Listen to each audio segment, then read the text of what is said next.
بر حبیب خدا خاتم الانبیاء بآواز بلند صلی اللہ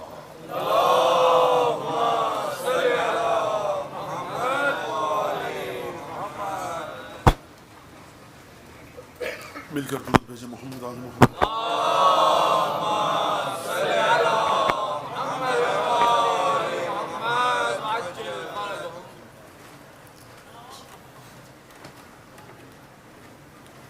اور درود بھیجے مل کر محمد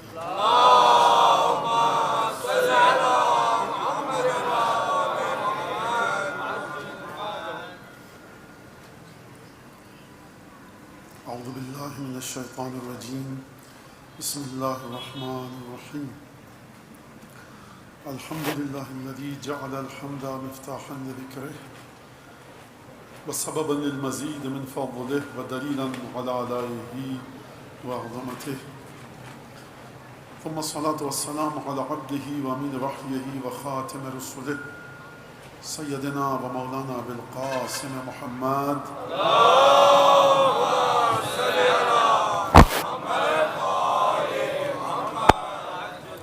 وعلى أهل بيته الطيبين الطاهرين الذين أذهب الله عنهم الرجس وطهرهم تطهيرا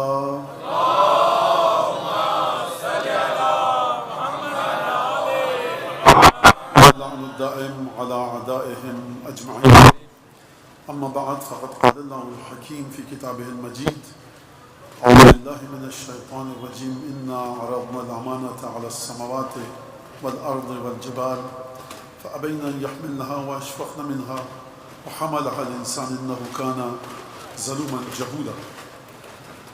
پروردگار عالم نے امانت پیش کی زمین اور آسمان اور پہاڑوں پہ. زمین اور آسمان اور پہاڑوں نے امانت کو قبول کرنے سے انکار کر دیا. واشفقن منها، گھبرا گئے، پریشان ہو گئے کہ ہم اس امانت کو قبول نہیں کر سکتے.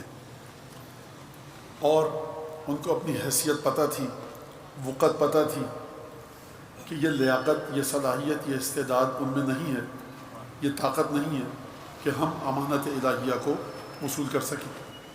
وحملها الانسان، انسان نے آگے بڑھ کر اس امانت کو اٹھا لیا. انہ کان ظلوما جہولا، یہ انسان بہت ظالم ہے اور بہت ہی جاہل ہے. آج کی جو گفتگو ہے وہ اس میں ہے کہ کیا کوئی امانت الہی میں رخ نہ ڈال سکتا ہے؟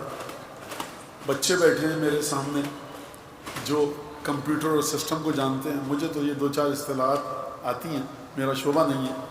کیا کوئی امانت الہی کے سسٹم کو بریچ کر سکتا ہے، بریک تھرو کر سکتا ہے، ہیک کر سکتا ہے؟ اور اگر کر سکتا ہے تو کس حد تک کر سکتا ہے؟ نتیجہ کیا ہوگا؟ ہم اپنی گفتگو کو آگے بڑھاتے ہیں اور سورہ توبہ کی 2 آیتیں پڑھ کر تاکہ آپ کے ذہنوں میں ذرا گفتگو واضح ہو جائے. پروردگار عالم نے فرمایا کہ میں شاید یہ آیت پڑھ چکا ہوں یہاں پر یا نہیں پڑھ چکا، بہرحال قرآن کی آیت ہے. نتیجہ کوشش کروں گا مختلف، اگر سن چکے ہیں آپ لوگ پہلے، لیکن بہرحال توجہ کے ساتھ سنیے گا. اور آپ حضرات توجہ کے ساتھ سنتے ہیں، حتیٰ چھوٹے چھوٹے بچے جو ہیں وہ جس محبت اور احترام اور عقیدت کے ساتھ سنتے ہیں تو واقعی مجھے بڑی شرم آتی ہے کہ جب یہاں پر صحیح سے واضح گفتگو نہ ہو سکے اور بچوں کے ذہن میں سوالات رہ جائیں. بہرحال ایک انتہائی سیدھی سادی سی آیت ہے، اور اس آیت میں پروردگار عالم سورہ توبہ میں ارشاد فرما رہا ہے. ہمارا موضوع بنیادی کیا ہے کہ امانت الہیہ میں یہ جو انسان جس نے آگے بڑھ کر امانت الہی کو اٹھا لیا، یہ جو امانت الہی کو اس نے اٹھایا، خدا اس سے خوش ہے کہ ناراض ہے؟ لفظ بتا رہے ہیں کہ خدا اس سے ناراض ہے. اس کا مطلب یہ ہے کہ امانت الہی کو رستے میں سے اچک کر لیا جا سکتا ہے، کس حد تک لیا جا سکتا ہے، کس حد تک نہیں لیا جا سکتا. یہ آیات آپ کے سامنے بتائیں گے. پروردگار نے فرمایا ان عدت الشہور عند اللہ 12 شہرا فی کتاب اللہ یوم خلق السماوات والارض منها 4 حرم ذلک الدین القیم فلا تظلموا فیہن انفسکم. فرمایا کہ دیکھو خدا کی بارگاہ میں مہینے صرف 12 ہیں، کتاب خدا میں لکھا ہوا ہے. اس کتاب کا مطلب نہ قرآن ہے، نہ انجیل ہے، نہ زبور ہے، بلکہ خدا نے اپنے پاس جو تحریر لوح محفوظ ہے، علم الہی ہے، کہاں پر ہے، غیب میں کس جگہ ہے مجھے نہیں پتا. پروردگار فرما رہا ہے کہ کتابی صورت میں، تحریری صورت میں، لکھائی میں ہم نے جب سے زمین اور آسمان کو خلق کیا تھا مہینے یہی 12 تھے. اور دیکھو ان میں یہ جو 12 مہینے ہیں ان کی حیثیت اور کیفیت یہ ہے یوم خلق السماوات والارض، جب سے زمین و آسمان کو خلق کیا سلسلہ یہی تھا. اور اس کے بعد فرمایا منہا اربعۃ حرم، ان میں 4 مہینے حرام ہیں. ذالک الدین القیم، یہ خدا کا وہ دین ہے جو اپنے مقام پر بڑی مضبوطی کے ساتھ گڑا ہوا ہے. جس دین کو خدا گاڑ کے کہے کہ گڑا ہوا ہے اسے کوئی انسان ہلا نہیں سکتا. اس جملے کو یاد رکھیے گا کیونکہ آگے ہمیں اس کا کام ہوگا. اگر کوئی ہلا نہیں سکتا تو دشمنان دین نے آ کر دین کو رستوں سے کیوں ہٹایا؟ تو دین کا مفہوم پھر آخر میں جا کر آپ کے سامنے واضح ہوگا کہ کیا دین میں تحریف کی گنجائش ہے، اگر ہے تو کس انداز سے ہے، اور اگر نہیں ہے تو کس انداز سے نہیں ہے. فرمایا ذالک الدین القیم، یہ خدا کا وہ دین ہے جو اپنے مقام پر گڑا ہوا ہے. فلا تظلموا فیہن انفسکم، ان مہینوں میں اپنے آپ پر خبردار ظلم نہ کرنا. یہ خدا کا وعدہ ہے، خدا کا حکم ہے کہ مہینے 12 ہیں، ان مہینوں میں اپنے آپ پر ظلم مت کرنا. سورہ توبہ ہی میں فرمایا کہ دیکھو انما النسیء زیادۃ فی الکفر یضل بہ الذین کفروا فیحلونہ عاما ویحرمونہ عاما لیواطئوا عدۃ ما حرم اللہ. فرمایا دیکھو مہینوں کو اپنی مرضی سے کم و زیادہ کرنا زیادۃ فی الکفر، کافر تو تم ہو ہی، زیادۃ فی الکفر ہے، کفر مزید بڑھ جائے گا. یہ کرتے کیوں تھے کام کفار عرب؟ اس لیے کہ فیحلونہ عاما ویحرمونہ عاما. ایک دفعہ وہ یہ کرتے تھے کہ جو حرام ہوتا تھا کچھ مہینوں میں اپنی مرضی سے محرم اور سفر کے دنوں کو بڑھا دیتے تھے. جب محرم سفر کے دنوں کو بڑھا دیتے تھے تو محرم میں بہت سی باتیں حرام تھیں. جب محرم جی چاہا بڑھا دیا، جب محرم جی چاہا کم کر دیا. آسان الفاظ میں بتا رہا ہوں، بحث بڑی طویل ہے، وہ سمجھانا پڑے گا، پیچیدہ بات ہے کہ کس طرح سے کیا مہینہ ہوتا ہے. اور سلسلہ ہندوستانی اور ہندی کیلنڈر میں بھی ایک مہینہ ہوتا ہے جس کو اضافہ کیا جاتا ہے، اسے کہتے ہیں لوند کا مہینہ.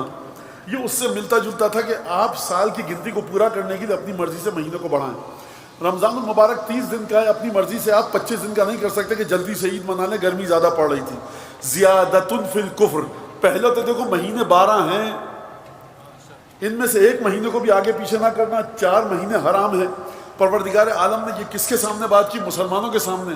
کفار کے بارے میں بات کی کہ دیکھو انما النسیء زیادۃ فی الکفر یضل بہ الذین کفروا، گمراہ کیے جاتے ہیں وہ لوگ جو کافر ہوں. جو پہلے ہی سے گمراہ ہے، کافر ہے، تو وہ گمراہ کیسے ہوگا؟ اس کا مطلب ہے ایک گمراہی وہ ہے کہ جو اس کافر کی ہے جو لا الہ الا اللہ نہیں پڑھتا. ایک گمراہی اس کی ہے کہ جو لا الہ الا اللہ پڑھنے کے بعد دین میں تبدیلی کرتا ہے. یضل بہ الذین کفروا، گمراہ کیے جاتے ہیں، گمراہ ہوتے نہیں ہیں. یعنی کوئی باقاعدہ پلان بنا کر ان کو گمراہ کرتا ہے. یہ جملہ یاد رہے گا آخر تک. گمراہ کیے جاتے ہیں کون لوگ؟ جو کفران کرتے ہیں. یحلونہ عاما ویحرمونہ عاما، جب جی چاہا کہا یہ حرام مہینے، کہا یہ حرام مہینے، اس میں یہ کام کر لو، اس میں نہیں کام کرو. اور پھر فرمایا لیواطئوا عدۃ ما حرم اللہ، تاکہ یہ اپنی مرضی سے اس چیز کو کچل کر آگے بڑھ سکیں جس کو خدا نے حرام کیا ہے. خدا ہے تو نے محرم کا مہینہ حرام کیا تھا، بس 25 تاریخ کے بعد محرم ختم، اب 5 دن آپ کو مل گئے. آسان ترین الفاظ میں پروردگار نے فرمایا کہ یہ لوگ اس لیے کام کرتے ہیں کہ فیحلوا ما حرم اللہ، تاکہ اس چیز کو حلال کر سکیں جس کو خدا نے حرام کیا ہے. پروردگار 30 دن تھے مہینے کے رمضان المبارک کے، تو نے 30 دن کے لیے حرام کیا تھا کھانا پینا، 25 دن میں رمضان ختم ہو گیا، فیحلوا ما حرم اللہ، حلال کر دیں جلدی سے اس کو جس کو خدا نے حرام کیا ہوا ہے. اور پھر فرمایا کہ دیکھو یہ کام غلط ہے، یہ کفر ہے، یہ کام مت کرنا. اور اس کا فرمایا زین لہم سوء اعمالہم، شیطان نے ان کے برے کاموں کو ان کے لیے بڑی اچھی خوبصورت طرح سے پیش کر دیا ہے. کتنا غلط کام کر رہے ہیں لیکن شیطان نے پیش کر دیا ہے تو یہ بڑے اچھے طریقے سے کر رہے ہیں. اور فرمایا واللہ لا یہدی القوم الکافرین، خدا کافرین کی قوم کو کبھی اس کی ہدایت نہیں کرتا. تو 2 آیتیں آپ کے سامنے میں نے پڑھی. اب ان آیات کے ذریعے آپ سمجھیے کہ پروردگار عالم نے کیا فرمانا چاہ رہا ہے. پروردگار نے فرمایا پچھلی آیت میں کہ مہینے 12 ہیں، مہینوں میں کمی و زیادتی اپنی مرضی سے نہ کرو. سمجھ میں نہیں آتا کبھی کوئی آپ میں سے کرتا ہے نہیں کرتا، کون کرتا تھا؟ فرمایا مہینے 12 ہیں، ان کا خیال رکھنا، ان کے سلسلے میں اپنے آپ پر ظلم مت کرنا. دیکھو یہ وہ دین ہے خدا کا جو اپنے مقام پر گڑا ہوا ہے. یہ محرم سفر ربیع الاول کوئی دین ہو سکتا ہے؟ 12 مہینے دین نہیں ہو سکتے. پروردگار فرما رہا ہے کہ یہ خدا کا دین ہے. تو یہ سمجھ میں نہیں آئے گا. آپ دنیا کے مفسرین سے پوچھیے, اپنی باتیں کرتے رہیں گے. لیکن راوی جب 5ویں امام کے پاس گیا, اس نے کہا یا رسول اللہ اس آیت کا معنی بتائیے. تو امام نے فرمایا کہ مہینوں سے مراد ہم 12 امام ہیں, سال سے مراد ہمارے جد رسول اللہ ہیں.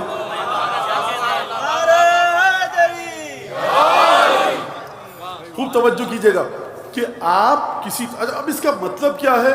اس کا مطلب ہے کہ آپ کسی کو بھی 12 اماموں میں شامل کر لیجئے, کسی بھی امام کو نکال دیجئے. اماموں کی تعداد خدا کے علم میں ہے. جب سے خدا نے اس کائنات کو خلق کیا تھا, آپ اپنی مرضی سے امام کم اور زیادہ کر سکتے ہیں, لیکن جب خدا کی بارگاہ میں جائیں گے, خدا کہے گا کتنے اماموں پر عقیدہ لائے ہو؟ 12. کون سے 12؟ وہی نام ہیں جو ہم نے کیے تھے, انما النسیء زیادۃ فی الکفر. دیکھو ہم مہینوں پر بھی راضی نہیں ہوں گے کہ محرم سے چلے سال ذی الحج پہ شروع ہو. اگر کمی کر دی مہینوں کی تعداد میں, ایام میں, دنوں کی تعداد میں, تب بھی زیادۃ فی الکفر ہے. اب آپ کی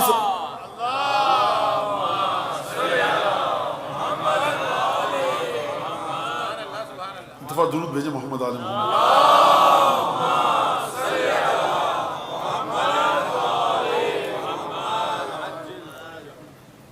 پروردگار نے عالم نے یہ اس طرح سے گفتگو فرمائی. اب یہاں پر 10ویں امام حضرت امام نقی ابو الحسن ہادی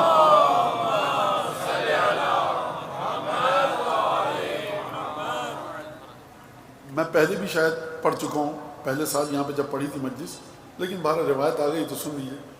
راوی آتا ہے کہاں سے, امام علی نقی علیہ السلام قید میں ہیں, زندان بان سے آ کر کہتا ہے, ملاقات کرتا ہے, کہتا ہے ابھی رک جاؤ تمہارے امام سے میں ملاتا ہوں. کہا کہ نہیں میرا امام تو خلیفہ ہے. کہا میں جانتا ہوں تم علی نقی سے ملنے آئے ہو, میرا بھی وہی امام ہے حضرت ابو الحسن ہادی. یہ شخص جاتا ہے, اس کے بعد پوچھتا ہے کہ ابن رسول اللہ ایک حدیث ہے آپ کے جد سے آئی ہے, لا تعاد الايام فتعادیکم, دنوں سے دشمنی مت رکھو ورنہ تم وہ تمہارے دشمن ہو جائیں گے. امام ہادی علیہ السلام نے فرمایا جب رسول اللہ یہ کیسے ہفتہ اتوار پیر منگل ہمارا دشمن ہوگا؟ امام نے فرمایا اس دن سے مراد ہفتے کے دن نہیں ہے, ان دنوں سے مراد ہم ہیں. ہفتے کا دن رسول خدا سے متعلق ہے, اتوار کا دن جناب امیر سے متعلق ہے. لہٰذا اب آپ اس بات کو حدیث کو دیکھ کر مفاتیح الجنان کھولیے کہ جس میں ہر امام کے ہفتے کے دن کی زیارت ہے. یعنی یہ جو پورا 7 دن گزرتے ہیں, ہفتے میں کتنے اماموں کی زیارت ہے؟ اتوار کے دن کس کی؟ جمعہ کے دن حضرت حجت کی. جناب سیدہ کے ساتھ کون سے امام شامل ہیں؟ امام حسن امام حسین کس دن ہے؟ یہ تمام کے تمام آپ کو ان اماموں سے توسل اور تمسک رکھنے کا حکم دیا جا رہا ہے. اب یہاں پر پروردگار عالم نے قرآن میں ایک عجیب بات فرمائی کہ لقد انزلنا الیکم کتابا فیہ ذکرکم افلا تعقلون, ہم نے تمہارے پاس یہ قرآن نازل کیا جس میں تمہارا ذکر ہے, کیا عقل سے کام نہیں لیتے؟ اور جب پروردگار عالم نے مثال کو بیان فرمایا مکڑی کے جالے کی, تو فرمایا کہ یہ مثالیں ہم دیتے ہیں سمجھانے کے لیے, وما یعقلها الا العالمون, اور سوائے صاحبان علم کے ان مثالوں کو اپنی پکڑ میں رکھ کے کوئی نہیں چلتا. یعنی علم ہونا چاہیے تب خدا کی دی ہوئی قرآن میں مثالیں سمجھ میں آئیں گی. وما یعقلها الا العالمون, کوئی بھی ان مثالوں کو اپنی گرفت میں پکڑ میں نہیں لے سکتا مگر یہ کہ صاحب علم ہو. علم آئے گا کیسے قرآن شریف کی مثالوں کے لیے؟ علم آئے گا کیسے قرآن شریف کے سلسلے میں؟ علم آئے گا اہل بیت کے دروازے پر جا کر کہ اس آیت کا معنی کیا ہے, اس آیت کا معنی کیا ہے. آکسفورڈ اور کیمبرج والے کیا کہتے ہیں؟ ارے وہ جو بھی کہتے رہیں, قرآن نازل کس کے گھر میں ہوا ہے؟ قرآن نازل کس کے ماں باپ پر ہوا ہے؟ قرآن نازل کس کے نانا پر ہوا ہے؟ قرآن نازل کس کے گھر میں ہوا ہے؟ قرآن کی تفسیریں کس کے پاس ہیں؟ قرآن کا علم خدا نے کس کو دیا ہے؟ لہٰذا اس میں ذکر ہے کس کا؟ ہمارا. خدا فرما رہا ہے لقد انزلنا الیکم کتابا فیہ ذکرکم, ہم نے تمہاری جانب ایک کتاب بھیجی ہے, اس میں تمہارا ذکر ہے. تو اس کا مطلب یہ ہے کہ کیسے ذکر ہے؟ مثالوں کو سمجھتے جائیے, دیکھتے جائیے کہ کس طرح سے خداوند تبارک و تعالیٰ ذکر فرما رہا ہے. واقعہ یہ ہوا جناب موسیٰ علیہ السلام کا واقعہ ہے. جب جناب موسیٰ علیہ السلام مشکل میں گرفتار ہوئے, اور موسیٰ علیہ السلام کے سب سے زیادہ قصے ہیں قرآن میں, اور عزیز ترین پیغمبر جو خدا کو ہے قرآن مجید کے مطابق وہ ہیں جناب ابراہیم. یہ 2 پیغمبر ہیں, ان کی بڑی عجیب سی خصوصیت اور کیفیت ہے. ایک تو جناب موسیٰ, دوسرے جناب ابراہیم. موسیٰ فرعون کا مقابلہ ہوا, دربار میں آپ کے سامنے ہے کہ وہ رسیاں پھینکی گئیں, سانپ بن گئے. جناب موسیٰ نے اپنی لاٹھی پھینکی, عصا پھینکا, وہ اژدہا بن گیا. اس نے جادوگروں کی رسیوں کو جو سانپ بن چکی تھی نگل لیا. اپنا ہاتھ نکالا گریبان سے. خدا نے قرآن میں فرمایا کہ ید بیضا اور عصائے موسیٰ مشہور ہے, نور نکل رہا تھا ہاتھ سے. یہ تمام واقعات ہوئے. کہا کہ بنی اسرائیل کو مجھے دے دو، میں بنی اسرائیل کو بچاؤں گا. فرعون نے نہیں دیا. جادوگروں سے مقابلہ ہوا. جادوگروں نے جب دیکھا تو فوقی السحرۃ ساجدین، جادوگر سجدے میں گر گئے جناب موسیٰ کی کرامت اور معجزے کو دیکھ کر. فرعون ناراض ہوا. اس نے کہا کہ میں تمہیں سولی دے دوں گا کھجور کے درخت پر ہاتھ پیر کاٹ کر. کہا دے دو، ہم سجدے میں گر چکے ہیں، اسلام لا چکے ہیں. اس کے بعد کئی سال تک مختلف معجزے آتے رہے کہ قرآن مجید میں اس کا ذکر ہے. پھر اس کے بعد جب یہ جناب موسیٰ اپنی قوم کو لے کر نکلے، پیچھے سے تعاقب کر رہا ہے فرعون، اور جناب موسیٰ دریا نیل میں داخل ہوئے. آپ کے سامنے واقع فضرب بعصاک البحر، موسیٰ اپنی لاٹھی لو اور سمندر پہ مارو.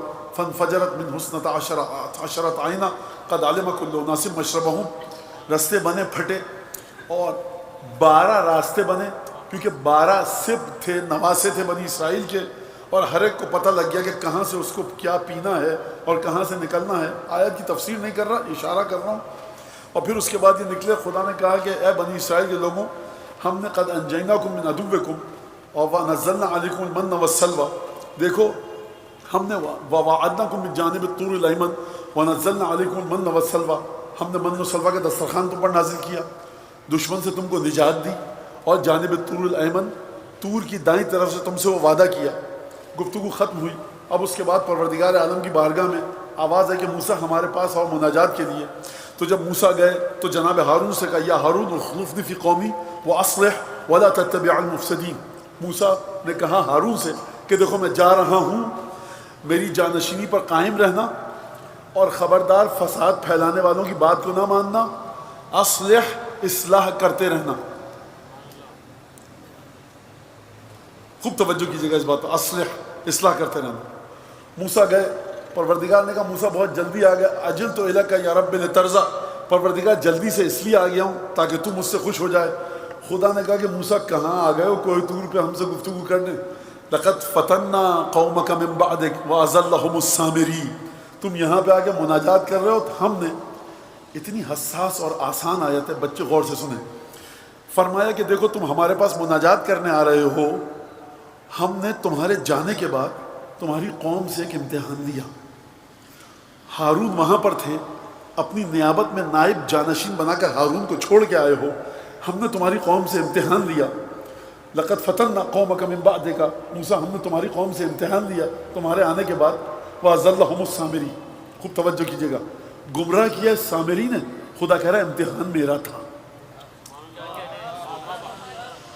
موسیٰ پریشان. فرجع الی قومی غضبان اسفا، افسوس کے ساتھ غصے میں موسیٰ اپنی قوم کے پاس آئے. افسوس کیوں اور غصہ کیوں؟ غصہ اس لیے کہ کتنی بڑا غلط کام کر دیا تم نے. افسوس اس بات کا کہ خدا کو چھوڑ کر گئے کیوں. افسوس اس بات کا کہ میں ہارون کو چھوڑ کر آیا ہوں. ہوا کیا ہے؟ جب گئے تو کہا فما خطبک یا سامری، اے سامری تو نے کیا کیا؟ کہا قبضت بصرت بما لم یبصر بہ، میں نے وہ دیکھا جو لوگ نہیں دیکھ رہے تھے. کیا دیکھا تم نے؟ میں نے فقبضت قبضۃ من اثر الرسول فنبذتها، میں نے جو جبریل آئے تھے ان کی سواری جب چل رہی تھی تو جو مفسرین نے بیان کیا ہے، ٹاپیں جہاں پڑ رہی تھیں میں نے دیکھا کہ اس مٹی میں حیات ہے. اس کا مطلب یہ ہے کہ غیب کسی نہ کسی حد تک فاسق و فاجر کے لیے بھی کھل سکتا ہے. غور فرمایا آپ نے؟ اس بات کو ذہن میں رکھیے گا. معجزات اور کرامتوں کے پیچھے مت جائیے. سب سے پہلے طے کیجئے کہ رسول کس کو چھوڑ کر گئے. وہ معجزہ دکھاتا ہے دکھائے، نہیں دکھاتا ہے نہ دکھائے. بصرت بما لم یبصر بہ، میں نے وہ دیکھا جو لوگ نہیں دیکھ رہے تھے. فقبضت قبضۃ من اثر الرسول فنبذتها، میں نے اٹھایا جبریل کے ٹاپوں کی جو سم میں جو مٹی تھی اس کو اٹھایا. اور من حلیہم، قرآن کے الفاظ ہیں زیورات سے کہا سب سے پگھلا کر لاؤ زیورات. قوم ایسی باولی اور احمق. ابھی موسیٰ گئے، ہارون موجود ہیں، زیورات لا کر دیے. سامری نے زیورات کو پگھلایا اور اس کے بعد ایک سانچے میں ڈالا اور گائے کا بچھڑا، ایک چاندی، سونے، پیتل، تانبے اور نہ جانے کون کون سی دھاتیں تھیں. پوری قوم موسیٰ نکلی ہے. انہوں نے سب نے پگھلایا اور پگھلانے کے بعد ایک بچھڑا بن گیا. اجدن جسدن لہو خوار، یا جسدن اجدن لہو خوار، آواز بھی نکلتی تھی اس میں سے. جب بن گیا بچھڑا تو سامری نے کہا کہ یہ جو ہے ھذا الہکم و الہ موسیٰ، یہی تو ہے موسیٰ کا پروردگار اور تمہارا. تو یہ گمراہ کر دیا کس نے؟ سامری نے. امتحان کس کا تھا؟ خدا کا. خوب توجہ کیجیے گا. لہٰذا آپ چلیے پیغام نبوت کے پیچھے پیچھے، آپ چلیے نبی کریم کے لفظوں کے پیچھے پیچھے. جب یہاں تک بات آئی، اب اس عجل اور جسد اور بچھڑے کے بارے میں خدا کیا فرما رہا ہے؟ الذین اتخذوا العجل سینالہم غضب من ربہم وذلۃ فی الحیاۃ الدنیا کذالک نجزی المفترین.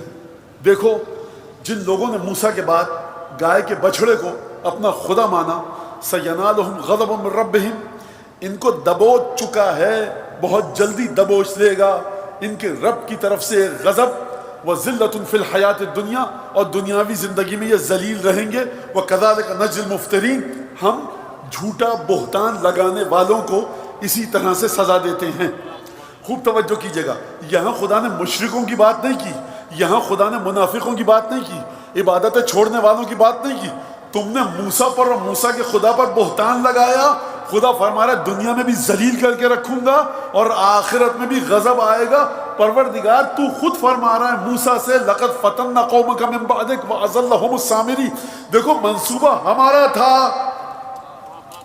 سامری کا برا فعل تھا. اس کا مطلب کیا ہوا؟ اس کا مطلب یہ ہوا کہ خداوند تبارک و تعالیٰ کبھی امتحان لیتا ہے سامنے گناہ کے موقع رکھ کر. اور کس طرح سے گناہ کے موقع رکھتا ہے؟ خدا نہیں پھنساتا گناہ میں. یہ سولتلی اس شیطان نے مجھے میرے سامنے اس عمل کو میرے اچھا کر کے مجھے دکھایا. سامری یہ کہہ رہا ہے. یعنی کیا مطلب؟ یعنی مطلب یہ کہ ہم نے انسان کو الہمہا فجورہا و تقواہا، آپ کو اچھی چیز کے بارے میں بھی بتا دیا گیا، بری چیز کے بارے میں بھی بتا دیا گیا. جب اچھی اور بری دونوں چیزوں کے بارے میں بتا دیا گیا تو اب اس کا مطلب یہ ہے کہ اگر انسان بری چیز کی طرف جائے گا، خدا نے دنیا میں شراب کو بھی خلق کیا ہے. انسان کو عقل دی شراب کو خلق کرو. خدا نے دنیا میں شربت کو بھی خلق کیا. خدا نے دنیا میں حرام گوشت جانور کو، جس کا مسلمان نام نہیں دیتے، اس کو بھی خلق کیا ہے. خدا نے بکرے اور گائے کو بھی خلق کیا ہے. تم کس کا گوشت کھاتے ہو؟ خدا کے حکم کے مطابق. ذبح کرنے کا طریقہ بھی بتایا ہے، ذکر کرنے کا طریقہ بھی بتایا ہے، گوشت کو کھانے کا طریقہ بھی بتایا ہے. تم حرام کر کے کھاتے ہو یا حلال کر کے؟ یہ خدا کا امتحان ہے جو خدا لے رہا ہے. لہٰذا خدا نے فرمایا الذین اتخذوا العجل سینالہم غضب من ربہم وذلۃ فی الحیاۃ الدنیا وکذالک نجزی المفترین. جو لوگ دنیا میں جنہوں نے قوم موسیٰ سے بچھڑے کو، گوسالے کو، گائے کے بچے کو، جس کو سامری نے سونا چاندی پگھلا کر خلق کیا تھا، جنہوں نے اس کو اپنا رب بنا لیا، اتخذوا العجل، ان کو ہمارا غضب ان کے شامل حال ہوگا، عذاب آئے گا اور دنیا میں بھی ذلت رہے گی. یہ تو پروردگار عالم نے بتا دیا. سامری سے کہا سامری ما خطبوں کا یا سامری، کیوں کیا؟ کہا میں نے یہ دیکھا، اٹھایا، پگھلایا، بنا دیا. تو جناب موسیٰ نے سزا کیا دی؟ وَلَكَ فِي الْحَيَاةِ، دیکھو زندگی میں تجھے یہ سزا دے رہے ہیں، ان تقول لا مساس، تو تڑپتا رہے گا، تو کہے گا مجھے کوئی چھوئے نہیں. اچھا کیا مطلب کوئی چھوئے نہیں؟ جیسے ہی سامری کو کوئی چھوتا تھا، سامری کو تیز بخار ہو جاتا تھا. گھر والے بھی اس کے پاس آتے تھے، بیوی بچے، اگر چھوئیں گے تو بخار ہو جائے گا. جنگلوں میں چلا گیا، کس طرح سے موت آئی، کیا ہوا، یہ ایک الگ داستان ہے. یہ تو تھا سامری کے ساتھ. بچھڑے کے ساتھ کیا کیا؟ حضرت موسیٰ کے جملے ہیں قرآن مجید میں، انظر الی الہک الذی ظلت علیہ عاکفا، دیکھ اے سامری اپنے اس خدا کو کہ جس کے سامنے تو عبادت کرتا رہتا تھا.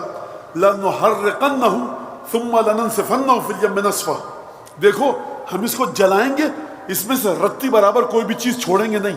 ثم لننسفنہ فی الیم نسفا، اور اس کے بعد ہم اس گوسالے کو، جلے ہوئے بچڑے کو دریا میں پھینک دیں گے، اس کی راکھ کو بہا دیں گے. میرا ایک سوال ہے، گناہ سامری کا تھا یا گناہ بچڑے کا تھا؟ خوب توجہ کیجیے گا. یعنی نشان باقی نہ رہے کوئی سامری کے خدا کا، اور سامری کو خدا نے عبرت بنا دی. یہ تو تھا اس کے ساتھ. اب خدا نے اگلی آیت پڑھی، اگلی آیت بھیجی، فرمایا دیکھو اتخذ قوم موسیٰ، موسیٰ کی قوم نے کیا کیا؟ من حلیہم، زیورات کو پگھلا کر، جسدن اجدن لہو خوار، ایک بچڑے کو خلق کیا، اور بچڑے کو خلق کرنے کے بعد اس کو کہا کہ یہ خدا ہے. یہ جن لوگوں نے قوم موسیٰ سے بچڑے کو اپنا خدا مانا نا، جن لوگوں نے، الم یرو انہ لا یکلمہم ولا یہدیہم سبیلا، ان بیوقوفوں نے، احمقوں نے یہ نہیں دیکھا کہ بچڑا نہ گفتگو کر سکتا ہے، نہ راستے کی ہدایت کر سکتا ہے؟ اتخذوہ وکانوا ظالمین، انہوں نے جب بچڑے کو اپنا خدا بنایا، خدا نے یہ نہیں کہ کانوا جاہلین، نادان تھے، بھولے تھے، فرمایا اتخذوہ ہو، انہوں نے اس وقت اپنا خدا بنایا اس حال میں وکانوا ظالمین، یہ ظالم تھے، یعنی جانتے تھے اپنی کس کیفیت کو کچل کر رکھا۔ دوسری بات خدا نے یہ بتائی کہ الم یرو، کیا یہ نہیں دیکھتے، کیا ان کی سمجھ میں نہیں آیا، کیا یہ اس بات کو نہیں سمجھتے کہ یہ جو بچڑا ہے لا یکلمہم ولا یہدیہم سبیلا، نہ رستے کی ہدایت کر سکتا ہے نہ گفتگو کر سکتا ہے؟ تو اس کا مطلب یہ ہے کہ ہدایت کی پہلی شرط ہے کہ تم کو کوئی صحیح رستہ بتا سکے، اور ہدایت کی دوسری شرط اس آیت کے مطابق ہے گفتگو تو کر سکے۔ تو آپ نے دیکھا خداوند تبارک و تعالیٰ مان نہیں رہا، راضی نہیں ہو رہا، نمازیں جتنی پڑھو، روزہ جتنے رکھو، اگر تم نے مہینوں کو تبدیلی کر دی، ان میں تغیر لے آئے، ہم تمہیں نہیں مانیں گے، تم کفر کے مرحلے پر ہو، مہینوں کے دنوں کی تعداد میں تبدیلی کر دی، تم کافر ہو، تم نے بچڑے کو خلق کیا، دیکھو تم ظالم تھے، جانتے بوجھتے تم نے یہ ظلم کیا۔ جناب موسیٰ کا وارث نہیں تھا بچڑا، مار دیا، جلا دیا، پھینک دیا۔ تو اب مجھے یہ بتائیے کہ اگر فضائل صحابہ میں کاندھلوی نے، مجمع الزوائد میں ہیثمی نے، مسند احمد ابن حنبل میں جناب احمد ابن حنبل نے، مستدرک صحیحین میں حاکم نیشاپوری نے اگر یہ لکھا ہو کہ دیکھو انی تارک فیکم الثقلین، موسیٰ پہاڑ پہ گئے تھے، 40 دن بعد واپس آ جاتے، مسئلہ سیٹل ڈاؤن ہو جاتا، یہ جلا کر پھینک کیوں دیا، اتنی کڑی بددعا کیوں دی؟ کہہ دیتے کہ دیکھ سامری توبہ کر لے، دیکھ یہ تیرا بچڑا ہے، یہ کسی کام آ جائے گا، کوئی گوشت کھا لے گا، غریب اس سے دودھ نکالے گا، کہا اس کو بھی جلا کر راکھ کر دیں گے، تجھے ایسی سزا دیں گے کہ بد نصیب ہو کر مرے گا، کوئی تجھے چھو نہیں پائے گا۔ 40 دن کے لیے گئے تھے، واپس آ جاتے، سب چیزوں کو دیکھ لیتے، کوئی بڑی بات نہیں تھی۔ تو ان 4-5 محدثین نے فرمایا، جن کے میں نے نام لیے ہیں آپ سے، کہ رسول خدا نے فرمایا غدیر کے مقام پر کھڑے ہو کر، کانی قد دعیتو فعجبتو ھذا آخر مقامی فی ھذا المشہد، اے مسلمانوں مجھے بلایا گیا ہے خدا کی جانب سے، پکارا گیا ہے کہ محمد اب ہمارے پاس آ جاؤ، تمہاری موت آنے والی ہے، میں نے بھی لبیک کہہ دیا ہے، اور اے مسلمانوں تمہارے سامنے آخری دفعہ کھڑا ہو رہا ہوں، واپس نہیں آؤں گا۔ موسیٰ واپس آئے تھے، چیزوں کو درست کر سکتے تھے، اس کے بعد یہ سزا ملی، اس کے بعد یہ سزا ملی۔ جناب رسالت نے فرمایا ھذا آخر مشہدی فی ھذا المقام، میں اس کے بعد واپس نہیں آؤں گا تم سب کے سامنے۔ یمن والے یمن جائیں گے، طائف والے طائف جائیں گے، مکے والے مکے چلے گئے، عراق کی طرف جانے والے عراق کی طرف جائیں گے، قریے دیہات خانہ بدوش سب پلٹ کر اپنے اپنے مقام پر جائیں گے۔ فرمایا دیکھو آخری مرحلہ ہے، اور اس کے بعد کیا فرمایا، دیکھو انی تارک فیکم الثقلین، موسیٰ چھوڑ کے گئے تھے ہارون کو، رسول خدا نے فرمایا انی تارک فیکم خلیفتین یا ثقلین، اپنے پیچھے 2 چیزیں چھوڑ کر جا رہا ہوں، ایک تو خدا کی کتاب اور دوسرے میرے گھر والے۔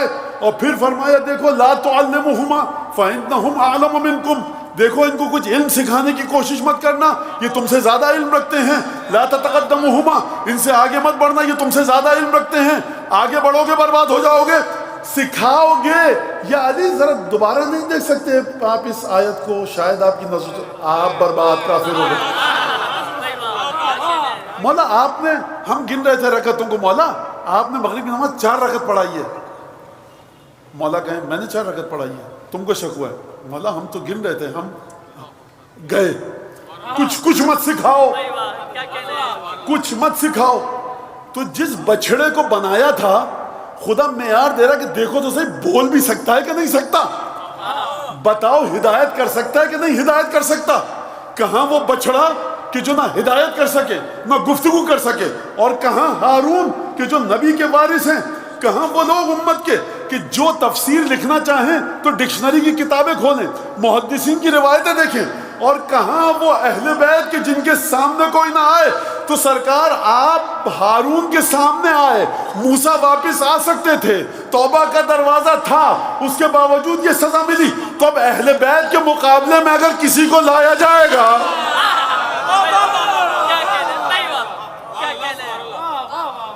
تو یہی وجہ ہے محبت جناب امیر کے سامنے اگر لایا جائے گا، محدثین نے لکھا اور اس کے بعد رفع، اب پتہ نہیں میں نے یہاں پڑھی ہے روایت یا کہیں اور پڑھی ہے، یہاں نہ پڑھ لیے تو تب بھی برداشت کیجئے، سن لیجئے، اور نہیں پڑھی تو پھر سیکھنے کے لیے سن لیجئے۔ رفع علی ابن ابی طالب بیدیہ، اپنے دونوں ہاتھوں کے ساتھ علی ابن ابی طالب کو اٹھایا، ہاتھ نہیں اٹھائے تھے جناب امیر کے، دونوں ہاتھوں پر اٹھایا تھا، حتی وصلت رجلاہ رکبتیہ، یہاں تک کہ جناب امیر ہوا میں آویزاں ہو گئے تھے اور جناب امیر کے تلوے رسول خدا کے گھٹنوں کو چھو رہے تھے، اور اٹھانے کے بعد فرمایا الست اولی بکم من انفسکم، کیا میں تم پر تمہاری چیزوں سے زیادہ تصرف کا اختیار نہیں رکھتا؟ تمہاری جان، تمہاری مال، تمہاری عزت پر تم سے زیادہ اختیار رکھتا ہوں کہ نہیں رکھتا؟ یا رسول اللہ بلا رکھتے ہیں۔ اس کا مطلب کیا ہے؟ اس کا مطلب یہ ہے کہ جس طرح سے میں تم سے زیادہ تمہاری چیزوں پر اختیار رکھتا ہوں، فرمایا من کن تو مولا ہو، جس پر میں اس کی ذات سے زیادہ اس پر اختیار رکھتا ہوں، یہ علی بھی اس کی ذات سے زیادہ اس پر اختیار رکھتا ہے۔ یہ ہے معنی من کن تو مولا ہو فہذا علی مولا، اور گفتگو ختم نہیں فرمائی، فرمایا اللہم وال من والا ہو وعاد من عادا ہو وانصر من نصرہ واخذل من خذلہ، پروردگار جو علی سے محبت کرے تو اس سے محبت کر، جو علی کو بے یار و مددگار چھوڑ دے تو اس کو بے یار و مددگار چھوڑ، جو علی ابن ابی طالب سے بغض رکھے تو اس سے بغض رکھ، یعنی حب و بغض کا معیار ہو گیا علی ابن ابی طالب۔ مولا کی بارگاہ میں ایک درود بھیج دیں۔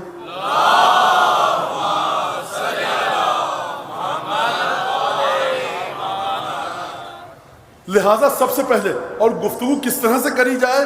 اگر کری جائے، خدا فرمایا گفتگو نہیں کر سکتا، یہ بات نہیں کر سکتا، یہ بچڑا تمہیں ہدایت کا راستہ نہیں دکھا سکتا۔ اصحاب بیٹھے ہوئے تھے، فتذاکروا، مذاکرہ کر رہے تھے کہ اکثر مدخلاً فی اللغت فی العربیہ، جو حرف ہجائیہ میں سے سب سے زیادہ جو دخل رکھتا ہے عربی میں وہ ہے الف۔ الف کے بغیر گفتگو نہیں کی جا سکتی۔ جناب امیر آئے، کہا کیا باتیں کر رہے ہو؟ کہا کہ الف کے بغیر گفتگو۔ جناب امیر کو تو نہیں پتا۔ اچھا اگر کہیں گے کہ غیب کا علم رکھتے تھے، پہلے سے پتا تھا، تو ہم بھی تو یہی کہنا چاہتے ہیں۔ اور اگر آپ کہتے ہیں غیب کا علم نہیں تھا، میں نہیں کہہ رہا جناب امیر کو علم تھا، اگر غیب کا علم نہیں تھا، آئے اور وہیں پر کھڑے ہو کر خطبہ دیا بغیر الف کے، اور اتنا فصیح و بلیغ خطبہ دیا کہ جس کی مثال نہیں ملتی، اور امیر المومنین کی بات کو وہ خطبہ نہیں دے سکتا۔ اور اگر ہدایت کی بات آئے تو جناب عمار یاسر سے فرمایا رسول خدا نے، اے عمار دیکھو، لو سلک الناس وادیا وسلک علی وادیا، اگر پوری دنیا کے لوگ ایک وادی میں سے جا رہے ہیں اور علی اکیلا ایک وادی میں سے جا رہا ہے، آپ وادی کو سمجھ نہیں سکتے جب تک آپ عرب دنیا کا سفر نہ کریں، وہ بھی سعودی عرب اور اس سے ملحقہ ممالک کا، کہ وادی ہوتی کیا ہے۔ دو پہاڑ ہوتے ہیں دائیں بائیں، بلند و بالا، اور کوئی بھی پتھر لڑکتا ہوا آئے، انسان کے پاس بھاگنے کی جگہ نہیں ہوتی۔ ان وادیوں میں جب بارش آتی ہے تو 5 یا 10 منٹ میں، اس سے پہلے کہ آپ اپنی جان بچائیں، اتنا خوفناک سیلاب آتا ہے کہ آپ سوچ نہیں سکتے۔ گاڑیاں موٹر تو چھوڑ دیجئے، بڑے بڑے ٹرکس کو بہا کر لے جاتا ہے۔ انسان کو یقین نہیں آتا، جو لوگ عرب نہیں ہیں اور دوسرے ملکوں سے آتے ہیں، ان کی سمجھ میں نہیں آتا کہ بارش ہو رہی ہے تو یہ تھوڑی دیر میں سیلاب میں تبدیل ہو جائے گا، اچانک ایک ریلا آتا ہے نہ جانے کہاں سے۔ لہٰذا وادی، اور اس کا بھیڑیا، ریچھ، خوفناک جانور، رات کا وقت ہے، دن کا وقت ہے۔ فرمایا اگر پوری کائنات کے لوگ وادی سے جائیں، فرض کیجئے اندھیرے میں، تو انسان کو ڈر لگتا ہے کسی ریچھ نے حملہ کر دیا، 1000-2000 آدمی تو میرے ساتھ ہوں، کوئی بھیڑیے نے حملہ کر دیا، 1000-2000 لوگ ساتھ ہوں، اگر سیلاب آ جائے تو 1000-2000 ساتھ ہیں، کوئی تو ان میں سے ہوگا جو سمجھتا ہوگا پہاڑ پر کیسے چڑھا جائے، جان کیسے بچائی جائے، تو اکیلے جانے سے بہتر ہے کہ سب کو ساتھ لے کے چلیے۔ رسول خدا کہہ رہے ہیں اے عمار، اگر پوری کی پوری دنیا کے لوگ ایک وادی میں جا رہے ہوں اور علی اکیلا ایک وادی میں جا رہا ہو، تو دیکھو یاد رکھنا، تعداد پہ دھوکہ کھا کے ان کے پیچھے مت جانا، اس وادی سے جانا کہ جس میں علی گزر رہا ہے۔ وجہ کیا ہے؟ وجہ یہ ہے کہ علی ابن ابی طالب اولا بکم من انفسکم، صرف اس وجہ سے نہیں ہے کہ ایک اتھارٹی دے دی گئی، بلکہ تمہاری مصلحتیں سمجھتا ہے، تمہاری زندگی کی تمام چیزیں سمجھتا ہے۔ لہٰذا کل یہاں تک گفتگو آئی تھی کہ جناب امیر المومنین جو تمام انبیاء کے وارث ہیں، جو جناب امیر المومنین جو 1,23,999 انبیاء کے وارث ہیں، اور اس کے ساتھ ساتھ رسول خدا کے وارث ہیں، تو یہ صرف وارث فضیلتوں میں نہیں ہے، وارث امتحانات میں بھی ہیں۔ جناب اسماعیل کی کل گفتگو ہوئی تھی، جناب اسماعیل سے جب رسول خدا نے فرمایا تھا انی ارا فی المنام انی اذبحک فانظر ماذا تری، بیٹا میں دیکھ رہا ہوں کہ میں تمہیں ذبح کر رہا ہوں، تم بتاؤ تمہارا کیا خیال ہے؟ جناب اسماعیل نے کہا تھا یا ابت افعل ما تؤمر ستجدنی ان شاء اللہ من الصابرین، تو پروردگار بابا جان آپ مجھے صابرین میں سے پائیں گے، کر ڈالیے وہ حکم جو آپ کو خدا کی جانب سے دیا جا رہا ہے۔ تو جناب ابراہیم علیہ السلام نے اسماعیل کو ذبح کیا، اسماعیل ذبح نہ ہوئے، جانور آیا جنت سے اور وہ جانور ذبح ہو گیا۔ جناب رسالت میں آپ کی زندگی میں کل واقعہ میں اشارہ کر چکا ہوں، ہجرت کا واقعہ پیش آیا، تو جناب امام ہادی مثال دیتے ہیں، کل میں نے جملہ پڑھا تھا فَأَشْبَهَتْ مِحْنَتُكَ مِحَنَ الْأَنْبِيَاء، اے جناب امیر، اے دادا جان، اے جد بزرگوار، آپ کی آزمائشات کا تعلق انبیاء کی آزمائشات سے ہے، جس طرح سے انبیاء کو آزمائش درپیش ہوئی آپ کو اسی طرح سے۔ اسماعیل کو ایک دفعہ لٹایا تھا منی کی پہاڑیوں پہ ذبح کرنے کے لیے، ذبح ہوئے نہیں تھے، خدا نے فرمایا کذالک نجزی المحسنین، ہم اسی طرح سے نیک لوگوں کو جزا دیتے ہیں، ان ھذا لہو البلاء المبین، اے ابراہیم یہ بہت کھلا ہوا امتحان تھا، بڑا عظیم امتحان تھا، وترکنا علیہ فی الآخرین، ہم نے اس امتحان کو بعد والوں کے لیے چھوڑ دیا۔ تو سرکار ایک دفعہ کے لیے اتنی عجیب آیت، یہ علی بن ابی طالب ایک دفعہ رسول خدا کی خاطر جان کو قربان نہیں کیا ہے، بدر میں اس نے قربان کیا، احد میں اس نے قربان کیا، ہجرت کی رات اس نے قربان کیا، مشرکوں کے سامنے جب بھی ہوا جناب امیر گئے۔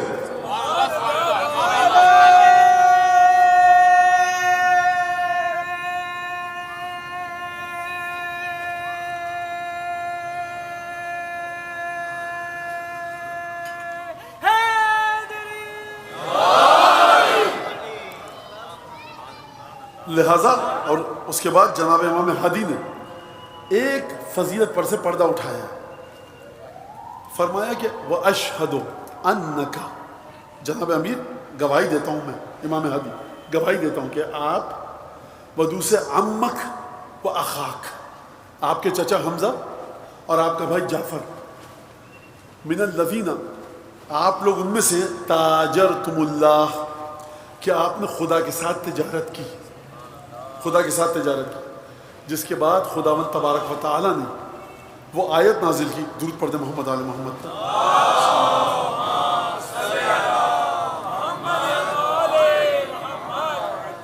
کہ پروردگار نے آیت نازل کی، کس بات کی آیت نازل کی؟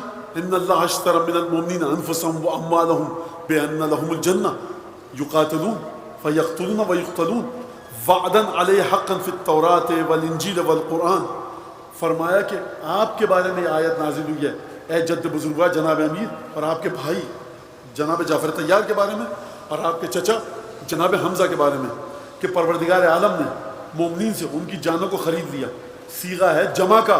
امام ہادی کہہ رہے ہیں کہ اس مرحلے پر سوائے ہمارے چچا جعفر طیار کے، دوسرے چچا جناب حمزہ کے، اور ہمارے جد بزرگوار علی بن ابی طالب کے، کوئی اس مرحلے پر نہیں ہے۔ تو پروردگار عالم نے ان کی جانوں کو ان سے خریدا، ان کے مال کو ان سے خریدا، فیقتلون یقاتلون فیقتلون ویقتلون، تو یہ کام کیا کرتے ہیں؟ یہ کبھی قتل کرتے ہیں، کبھی قتل ہو جاتے ہیں۔ تاریخ گواہ ہے، آپ حضرات کے علم میں ہے کہ جعفر طیار شہید ہوئے، جناب حمزہ شہید ہوئے، جناب امیر المومنین شہید ہوئے، فاستبشروا ببیعکم الذی بایعتم بہ، فرمایا کہ خوشخبری ہو تمہیں، وہ جو تم نے تجارت کی، بأن لہم الجنہ، جنت ہے ہی ان کے لیے، جنت ان کے لیے نہیں ہے، بأن لہم الجنہ، جنت ہے ہی ان کے لیے۔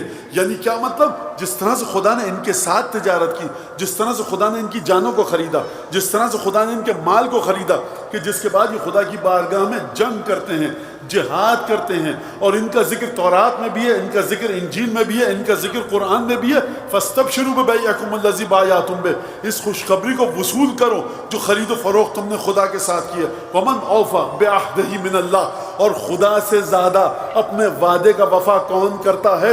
اس کا مطلب یہ ہے کہ جناب امیر کے ساتھ خدا کا کوئی وعدہ تھا، اور پھر اس کے بعد امام ہادی نے فرمایا اشہد انک وفیت بعہدک، پروردگار میں اے دادا جان میں اس بات کی گواہی دیتا ہوں کہ آپ نے خدا کے ساتھ اپنے وعدے کی وفا کی، جس کے بعد وَأَنَّ اللَّهَ مُوفٍ لَكَ بِعَهْدِهِ، جس کے بعد خدا نے آپ کے ساتھ اپنے وعدے کی وفا کی۔ تو اب آپ مجھے بتائیے کہ میں امانت الہی کو اگر علی ابن ابی طالب کے وجود کے علاوہ کہیں اور ڈھونڈوں تو کیا یہ غلطی نہیں ہوگی؟ اور اس کا مطلب یہ ہوا کہ جس طرح سے کوئی راستے میں آ کر توحید کو اس کے راستے سے ہٹائے، کسی کرامت کو دیکھ کر زیورات کو پگھلا کر اور وہ بچڑے کو خلق کر لے، اسی طرح سے یہ بھی ہو سکتا ہے کہ کوئی صوفی ولی مرشد درویش آ کر اپنے آپ کو کامل کہے اور اپنے آپ کو اہل بیت کی جگہ پر بٹھا کر دکانداری چلائے، جادوگریاں دکھائے، کرامتیں دکھائے، جتنی کرامت کوئی دکھا دے۔ بھائی اگر آپ اہل بیت کو مانتے ہیں تو یہ کیسے ہو گیا؟ ان کے پاس کیا آ گیا؟ دیکھیے سب سے پہلے تو خدا نے یہ کہیں وعدہ نہیں دیا کہ کوئی اہل بیت سے ہٹ کر کرامت نہیں دکھا سکتا، خارق العادہ فعل نہیں دکھا سکتا، کوئی کرامت، کوئی جادوگری، شعبدہ بازی نہیں دکھا سکتا، یہ خدا کا وعدہ نہیں ہے۔ جب اہل بیت کے سامنے آؤ گے تب تمہاری دال نہیں گلے گی۔ خوب توجہ کیجیے گا اس بات کے اوپر، ان اللہ موفی لک بعہدہ، خدا نے اپنا وعدہ آپ کے ساتھ پورا کیا۔ یہ امام ہادی علیہ السلام کے الفاظ ہیں۔ کس سلسلے میں؟ جناب امیر کی زیارت غدیریہ کہ جو میں نے آپ کے سامنے پڑھی، جس کے 2-4 جملے آپ کے سامنے پڑھے کہ جو غدیر کے دن امام ہادی علیہ السلام نے 10 درود پڑھ دیجیے۔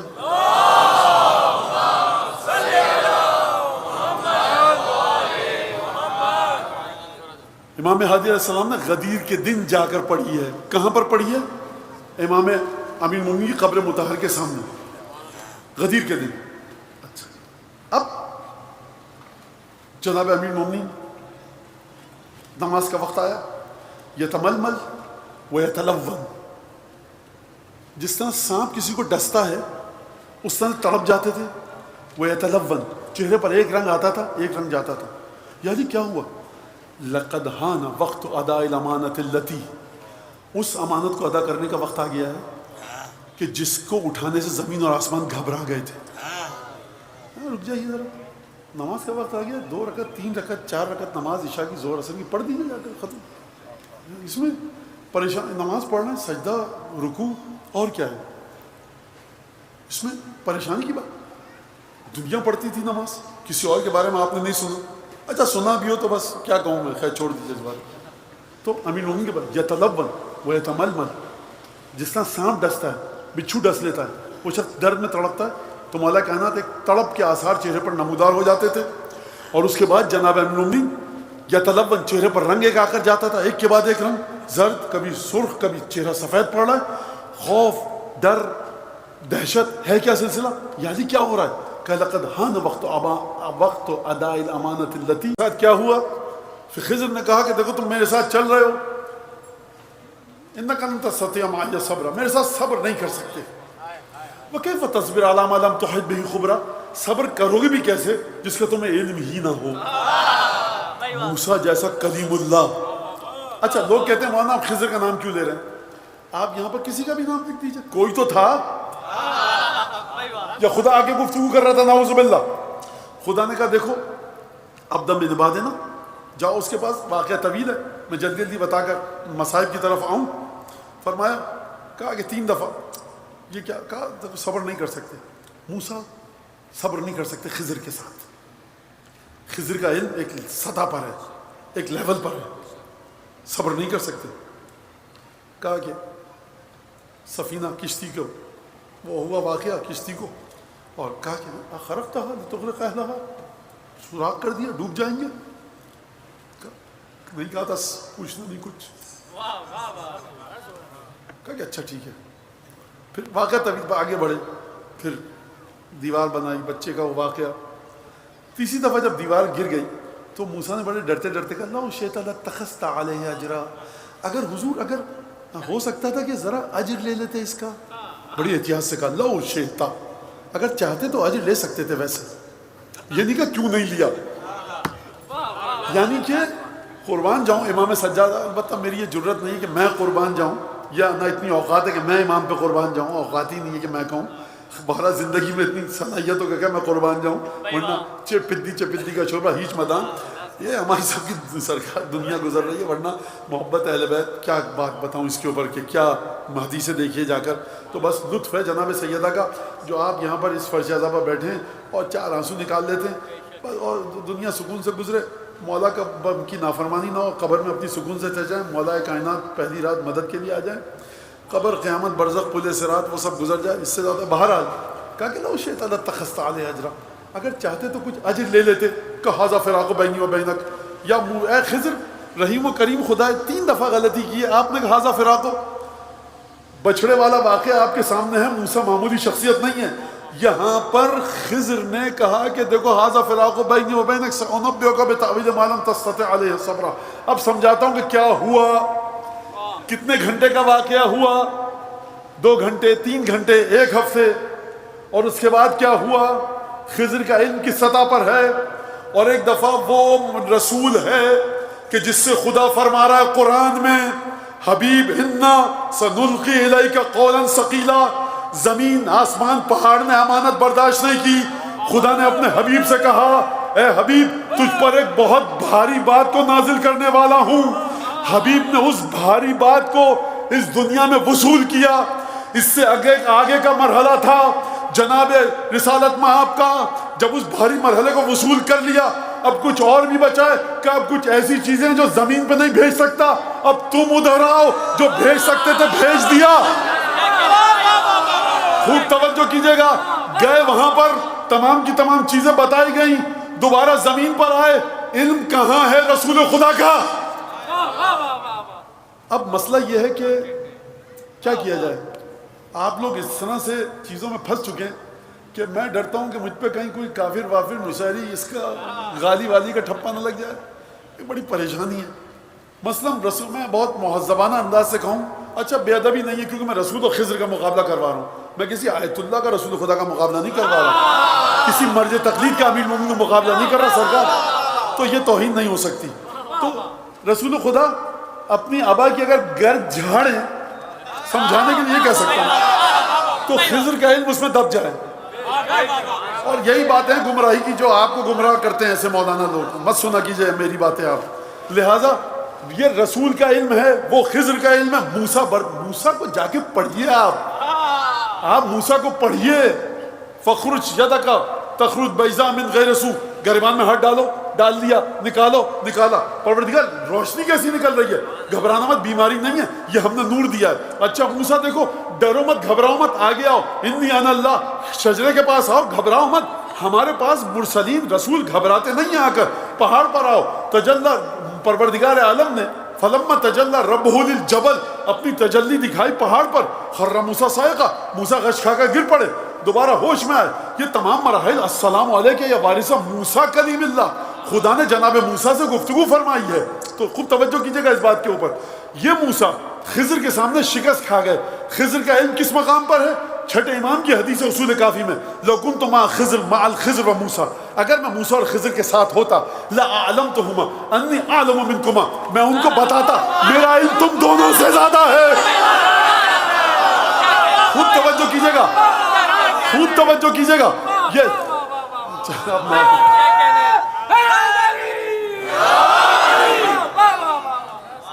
جعفر صادق نے کیسے کہہ دیا؟ یہ توہین رسالت ہے، یہ توہین رسالت نہیں ہے، یہ توقیر رسالت ہے، یہ تعظیم رسالت ہے۔ خوب توجہ کیجئے گا، یہ تعظیم رسالت ہے۔ کیوں تعظیم رسالت ہے؟ ہم کب کہتے ہیں چھٹے امام کے پاس اپنا کچھ ہے؟ ہم کب کہتے ہیں کہ بغداد کے فلاں مدرسے میں گئے تھے حضرت صادق، کوفے کے فلاں مدرسے میں گئے تھے؟ ہم کہتے ہیں 5ویں امام نے فرمایا۔ اب مقطع میں آ گئی ہے سخن گسترانہ بات،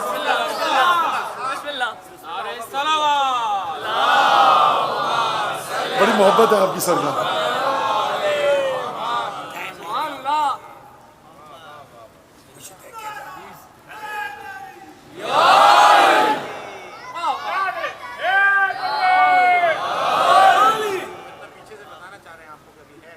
مقطع میں آ گئی یہ سخن گسترانہ بات کا مطلب سن بچوں کو سمجھا دوں۔ مقطع کہتے ہیں غزل ختم ہو رہی ہو، جب غزل ختم ہوتی ہے تو شاعر اپنی بات ختم کرتا ہے، شاعر کہہ رہا ہے ختم کرنا چاہ رہا ہوں غزل کو، اب تو اصلی بات آئی ہے تفصیل کے ساتھ کہنا۔ اب ہم بہرحال جلدی جلدی واقعہ کو بتاؤں آپ کو۔ دیکھیے ہمارا کسی کوئی لینا دینا نہیں ہے، یہ آپ بڑھا دیتے ہیں، چڑھا دیتے ہیں، خدا کے مقام پر لے جاتے ہیں جناب امیر کو۔ بھائی آپ عجیب بات کر رہے ہیں، ہم کہہ رہے ہیں یا علی اللہ نے آپ سے وعدہ پورا کیا، یا علی آپ اللہ کے مخلص بندے، یا علی آپ اللہ کے ساتھ یہ تعلق آپ کا اللہ کے ساتھ. ہم ہر اصلاً اصولاً توحید کو ہم پہچانے جناب امیر کے ذریعے. جلدی کر کے بتا دوں میں. امام صادق علیہ السلام نے حج کے موقع پر خطبہ دیا جب خود امام نہیں تھے، اہل بیت کے فضائل کے بارے میں. ہشام کو پتہ چلا، کہا کہ دونوں باپ بیٹوں کو بھیجو دمشق. دونوں فرزند اور والد امام باقر اور امام صادق دونوں آئے کہاں پر؟ دمشق. امام باقر، یہ واقعہ ہونا چاہیے 105 سے 114 ہجری کا. مولانا آپ کو کیسے پتا؟ کیونکہ ہشام کی جو حکومت ہے وہ اور امام باقر کی عمر 114 ہجری میں امام باقر شہید ہو چکے ہیں، اور 105 ہجری سے ہشام کی حکومت کا آغاز ہوا ہے. ہشام کی حکومت کا آغاز ہوا ہے کب تک؟ اس کو چھوڑ دیجئے، 114 میں امام باقر شہید ہو چکے ہیں. تو یہ 105 سے لے کر اور 114 تک. اور اگر میں مزید بات کروں تو یہ 110 ہجری کا واقعہ ہونا چاہیے. کیوں مولانا؟ کیونکہ ہشام بیٹھا تخت پر، گورنر ہٹائے، اپنی مرضی کے رکھے، اپنی جو سراغ رسانی کی اطلاعات کی سروس کا انتظام ہوتا ہے وہ کیا، دیکھو کون ہے کیا ہے، مجھ تک اطلاعات پہنچے. تو یہ واٹس ایپ یہ سب چیزیں نہیں ہوتی تھی کہ ٹیلی گرام دیا آپ نے، فیکس کر دیا، مہینوں لگ جاتے تھے. تو تقریباً 105 ہجری میں آپ 3-4 سال اور ایڈ کر لیجئے. تو امام باقر کی عمر کتنی ہے؟ 50 51 52 53 برس کی، 52 برس کی عمر ہے. ضعیف العمری کی طرف جا چکے ہیں. آئے کہاں سے آئے؟ مدینے سے امام صادق کے ساتھ.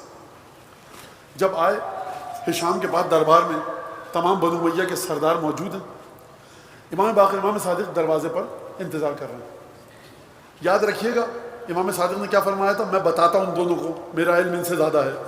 اور میں نے آپ سے کہا یہ نبوت کی توہین نہیں ہے، یہی جملہ توقیر ہے رسول خدا کی. یہ کیا بات کر دی آپ نے؟ امام صادق فرما رہے میرا علم موسیٰ سے زیادہ تھا اور ہے، اور میرا خضر، اور آپ کہنے کی توہین نہیں ہے. تو دیکھیے آپ کبھی کبھی در سیدہ پہ بھی آ کر بیٹھ جایا کیجیے، سمجھ میں آئے گی.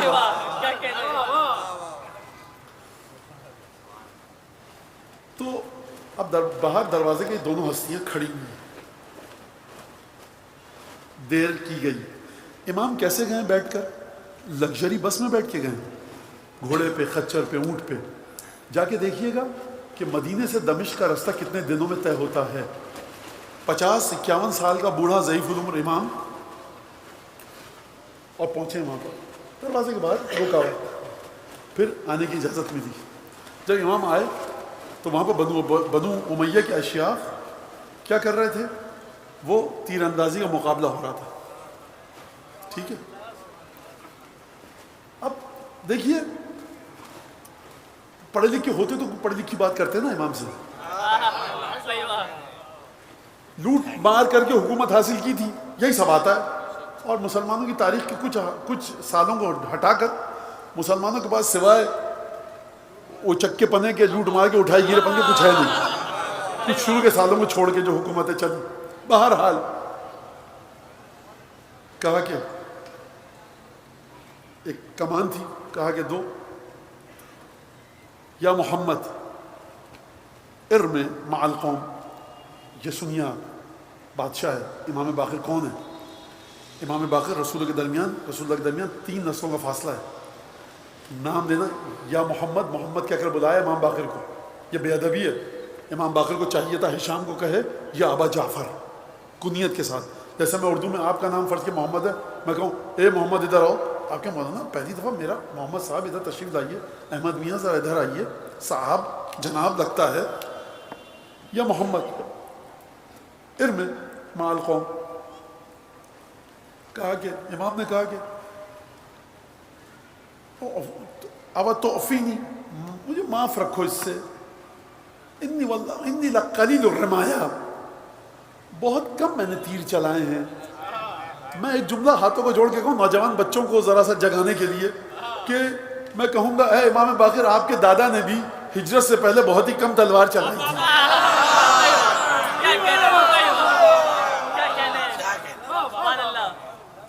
کہا کہ نہیں تو نہو لابد لک.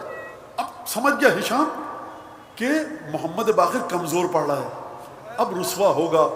حیدر کرار ذوالفقار ہماری یہاں، امام حسین کی شجاعت، ابو الفضل عباس ہمارے چچا، اور ہم بنو ہاشم ایسے اور حمزہ ویسے، ابو طالب اکیلے پورے مکے سے نمٹ لیتے تھے، اور علی مرتضیٰ خیبر خندق بدر احد۔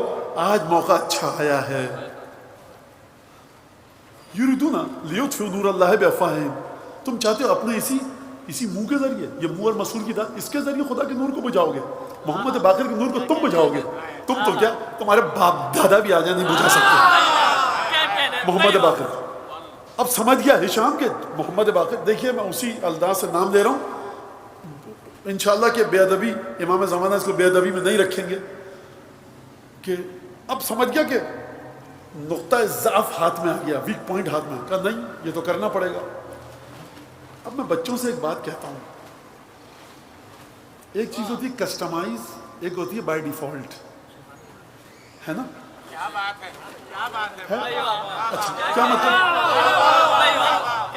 ایک ہوتا ہے میرے پاس جو فون ہے، فرض کیجیے وہ جو بھی ماڈل نمبر مجھے نہیں پتا، آپ کے پاس بھی وہی فون ہے، 50 سال سے آپ استعمال کر رہے ہیں، میں بھی وہی فون استعمال کر رہا ہوں، آپ نے میرا فون لیا بغیر دیکھے ہوئے، آپ کو کیسے آتا ہے؟ میں کہوں گا ارے مولانا آپ کا میرا ماڈل سیم ہے، وہی ٹچ سسٹم ہے، وہی بٹن ہے، اسی طرح سے میسج، تو یہ اچھا۔ ایک دفعہ کوئی بہت بڑے صاحب ہیں، انہوں نے اپنے بڑا اسپیشل فون بنوایا کمپنی سے، بٹن کچھ کے کچھ، کہیں کے کچھ، اب یہ ہے میں نے آپ ہی سے سیکھا ہے بچوں سے، یہ مجھے نہیں آتا کسٹمائز اور ڈیفالٹ، یہ میں اتنا پڑھا لکھا آدمی نہیں ہوں، سن لیجیے گا، تو یہ ہے کسٹمائز۔ اب آپ نے لیا، میں نے بٹن دبایا، کچھ کا کچھ ہو رہا ہے، یہ بٹن دباؤ گھنٹی بج رہی ہے، وہ بٹن دباؤ، یہ کیا ہو رہا ہے؟ بولا یہ بائی ڈیفالٹ فیکٹری کا نہیں ہے، یہ کسٹمائز ہم نے اپنے لیے اسپیشل بنوایا ہے۔ کمان کسٹمائز نہیں ہوتی تھی، کسٹمائز ہوتی تھی۔ ہر فوجی جو مشق کرتا تھا اس کو پتا تھا کہ لکڑی میں لچک کتنی ہے، جو اس کے ساتھ دمبے کی آنت کو سکھایا جاتا تھا، زیتون کا تیل لگایا جاتا تھا تاکہ اس میں الاسٹیسٹی پیدا ہو، الاسٹک تو تھی نہیں اس وقت، ربر بینڈ تھا نہیں، لہذا اس کو، اور ہر فوجی کو پتا تھا کہ وہ کتنا کھینچے گا تو کتنی دور تک تیر جائے گا، پہلا مرحلہ یاد رکھیے گا۔ دوسرا مرحلہ تیر کا وزن ہوتا ہے، ریشہ ہوتا ہے جو تیر کے پیچھے، اب سرکار دیکھیے خدا کی قسم نہ میں نے تلوار چلائی ہے نہ تیر چلائی ہے، میں اس سے کہیں زیادہ بزدل ہوں جتنا آپ بہادر سمجھ رہے ہیں، ٹھیک ہے؟ بہادر ہمارے امام تھے، ان کی بہادری کا صدقہ ہے جو ہماری عزت ہو جاتی ہے، ورنہ ہماری کوئی اوقات ہے نہیں کچھ، سمجھ لیجیے۔ یہ اس فرشہ پہ آتے ہو یہی سمجھانے کہ تمہاری اور ہماری کچھ آپ کی ہے، میری کچھ اوقات نہیں ہے، توسل جاری رکھو، ایک لمحے کے لیے بھی اہل بیت سے غافل نہ ہو۔ اب امام نے اس کے ہاتھ سے کمان لی، مولا دیکھیے وزن کتنا ہے، ایک دو ذرا مشق کیجئے، پریکٹس کیجئے، باہر جا کر آپ بڑے بچے بیٹھے ہیں، بڑے ماہر بالر کو بھی اگر گیند دیں گے نا تو وہ دیکھے گا ذرا سا ٹوسٹ کیسے ہوتی ہے اور کیا کیا کتنی دفعہ چلی ہوئی ہے، کیا ہے، سب مجھ سے بہتر جانتے ہیں۔ امام نے فرمایا، اور پھر اس کے بعد فوضع السہم فی بطن القوس ومد، اور اس کے بعد امام نے جو دھاگا تھا، وہ جو ڈوری تھی، اس کو کھینچا، اور کھینچنے کے بعد تیر چھوڑا، تو وقع فی الغرض فی وسط الغرض، بچے کہتے ہیں بلز آئی، وسط میں جا کر لگا، نہیں تیر وسط میں نہیں لگا، ہشام کے چہرے کا رنگ بھی اڑا، کہا کہ اٹکل میں لگا ہے، یعنی اٹکل سے مطلب یہ کہ یوں ہی لگ گیا۔ اچھا امام نے وزن نہیں کر رہے تیروں کا، کر یوں اس طرح سے، دیکھیے یہ جو میں حرکتیں کر رہا ہوں بخدا صرف اس لیے کہ امام باقر کی محبت آپ کے دلوں میں اچھی طرح سے چلی جائے۔ تیرا اچھا مجھے قدم ناپ لوں ذرا، خلیفہ اجازت ہے قدم ناپ لوں؟ میں مدینے سے آیا ہوں، خچر اور گھوڑے پہ بیٹھ کے تھکا ہوا ہوں، 1 گھنٹے سو لوں؟ ہم اگر صحیح سے نہ سوئیں ممبر پہ تقریر نہیں کر سکتے، اگر آپ نے 1-2 گھنٹے کی نیند لی آپ تقریر نہیں، نوحہ پڑھنے والا نوحہ نہیں پڑھ سکتا، گلے کی آواز بدل جاتی ہے۔ امام 50 سال 52 سال 51 سال کے امام، نہ دیکھا سیدھا ہے کہ ٹیڑھا، نہ کمان اور قوس کی الاسٹیسٹی کو دیکھا، کھچاؤ کو دیکھا، رکھ کر پہلا تیر چلایا، کہا دوسرا تیر دو، دوسرا چلایا، رکھا، پہلے تیر کو چیرتا ہوا پھر ہنس لیا، کہا کہ یہ اتفاق ہے، تیسرا دو، تیسرا تیر دیا گیا، امام نے رکھ کر چلایا، 2 تیروں کو چیرتا ہوا پیوست ہوا فی وسط الہدف فی وسط الغرض، غرض میں یعنی ہدف میں، نشانے پہ لگا، کہا نہیں چوتھا دو، چوتھا تیر چلایا، چیک ہی نہیں کر رہے امام کسی تیر کو، 5واں 6واں 7واں 8واں 9واں، جب 9 تیر دے چکا اور اس کے بعد اچھی طرح سے رسوا چاہتا تھا کرنا آل رسول کو، الذین اتخذوا العجل سینالہم غضب من ربہم وذلۃ فی الحیاۃ الدنیا، جو اہل بیت کو چھوڑ کر، جنہوں نے موسیٰ کے زمانے میں موسیٰ کو چھوڑ کر بچھڑے کی پرستش شروع کی، آخرت میں غضب، دنیا میں ذلت۔ میاں تم جاؤ تو صحیح، تم چاہتے ہو کہ یہ کام کرو اور اس کے بعد تم نے جو امام باقر کے ساتھ یہ کام کیا، آخرت میں ملے گی سزا، دنیا میں ملے گی ذلت۔ ذلت اس سے بڑھ کر کوئی ہے نہیں۔ حکومت آپ کے پاس تھی، سندھ سے لے کر اسپین تک حکومت آپ کے پاس تھی۔ ہمارا مظلوم امام اپنے چھوٹے سے حجرے میں بیٹھ کر قال امیر المومنین، مولا علی نے یہ فرمایا، سیدہ نے یہ فرمایا، شاگردوں کی تربیت، صحیفہ سجادیہ یہ کہہ رہی ہے، تفسیر قرآن، فقہ، حدیث، چھوٹے سے کمرے میں، نہ مال نہ دولت۔ عزت یہ ہے کہ 1400 سال کے بعد بھی مولا کا ذکر باقی ہے۔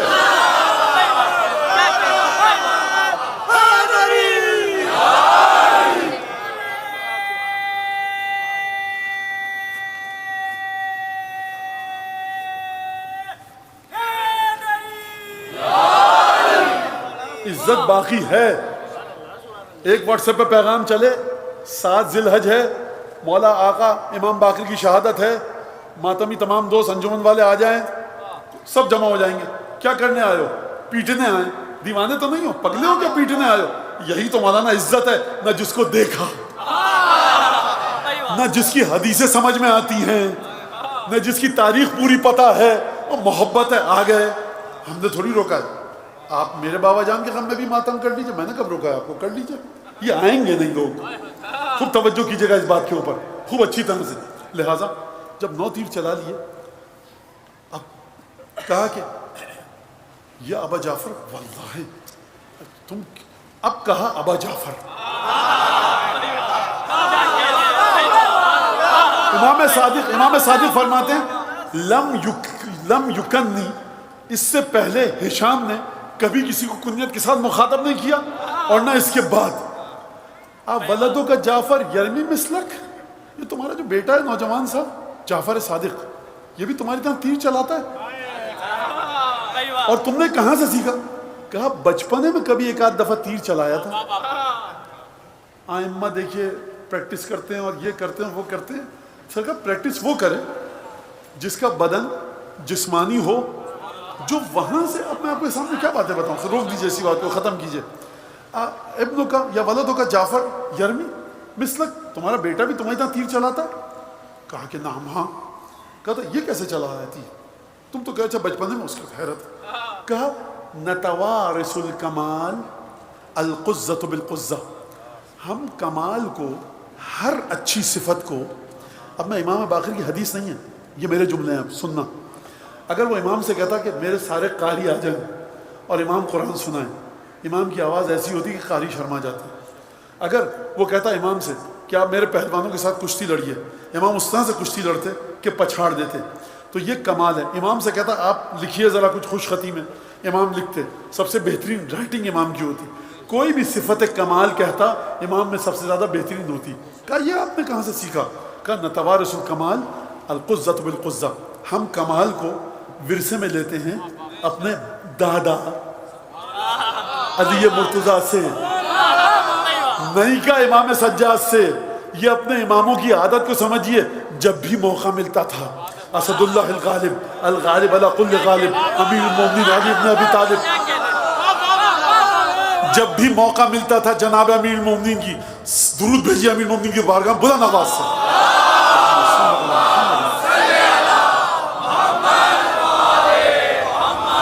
سرکار اب یہ مولا علی کا تحفہ ہے، میں تو سمجھوں گا، آپ دوبارہ درود بھیجیے۔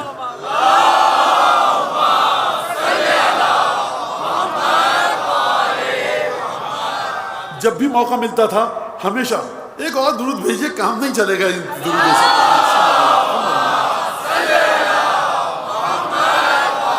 خدا انشاءاللہ اسی صلوات کے ذریعے آپ کی قبروں میں اس سے زیادہ ٹھنڈی ہوا چل رہا ہے۔ بخدا یہ نعمت سے کم نہیں ہے اس وقت یہ آیت، یہ نشانی ہے خدا کی بہرحال۔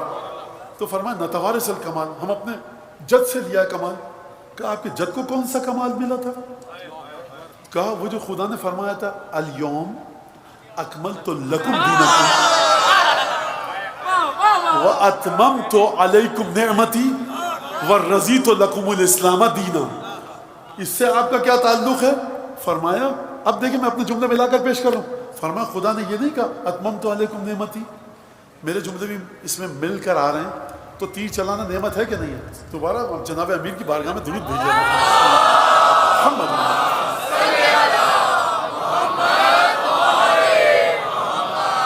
لہذا فرمایا کہ کمال جو نعمت کو تمام کیا وہ ہر نعمت کو تمام کیا ہمارے دادا پر، جناب امیر المومنین پر. یہ وہی کمال ہے جو ہم لیتے ہیں. خوب توجہ کیجئے گا. آپ ایک چھوٹا سا نتیجہ دے کے آگے بڑھوں. ہم کیا کہتے ہیں؟ الیوم اکملت لکم دینکم، آپ کے لیے خدا نے دین مکمل کیا. واتممت علیکم نعمتی، آپ پر، مجھ پر، آپ عزاداروں پر نعمت کو تمام کیا. ورضیت لکم الاسلام دینا، آپ کے لیے خدا نے پسند فرمایا کہ اسلام دین قرار پائے. امام فرما رہے ہیں دیکھو تم پر نعمت تمام ہوئی کہ علی کی غلامی میں آئے، ہم پر نعمت تمام ہوئی کہ اولاد بلا فصل علی میں قرار پائے. تم پر نعمت کسی اور طرح سے تمام ہے، ہم پر نعمت کسی اور طرح سے تمام ہے. خود توجہ کیجئے گا. اب یہ روایت نہیں پڑھ رہا، یہ میری تشریح ہے. تم پر نعمت کس طرح سے تمام ہوئی جناب امیر کی ولایت کی؟ فرمایا رسول خدا نے ان لاخی فضائل لا تحصى کثرۃ، میرے بھائی علی کے فضائل اتنے ہیں کہ کوئی گن نہیں سکتا. معرفت کی بات گن نہیں سکتا. فمن ذکر فضیلۃ من فضائلہ غفر اللہ له ذنوبہ ومن کتب فضیلۃ من فضائلہ مقرا بها، جو علی کی ایک فضیلت کو ایمان رکھتے ہوئے لکھے، خدا و جب تک وہ لفظ باقی ہے ملائکہ اس کے لیے استغفار کرتے رہیں گے. ومن قرأ فضیلۃ من فضائلہ، جو دیکھ کر علی کی فضیلتوں میں سے ایک فضیلت کو پڑھے، غفر اللہ ذنوبہ التی اکتسبها بالعین یا بالنظر، خدا اس کے ان گناہوں کو معاف کر دے گا جو اس نے آنکھوں کے ذریعے کیے ہوں گے. ومن سمع فضیلۃ من فضائلہ، جو جناب امیر کی ایک فضیلت کو ایمان رکھتے ہوئے سنے، ایمان رکھتے ہوئے سنے.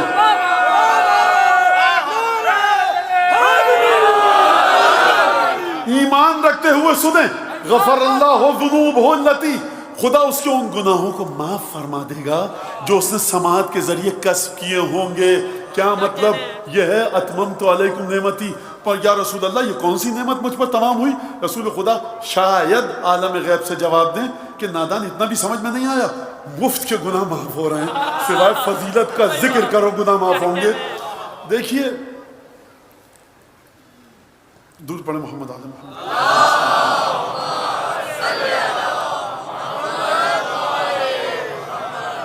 لہذا فضیلۃ من فضائلہ، خدا جناب یہ اس طرح سے آپ پر نعمت تمام ہوئی.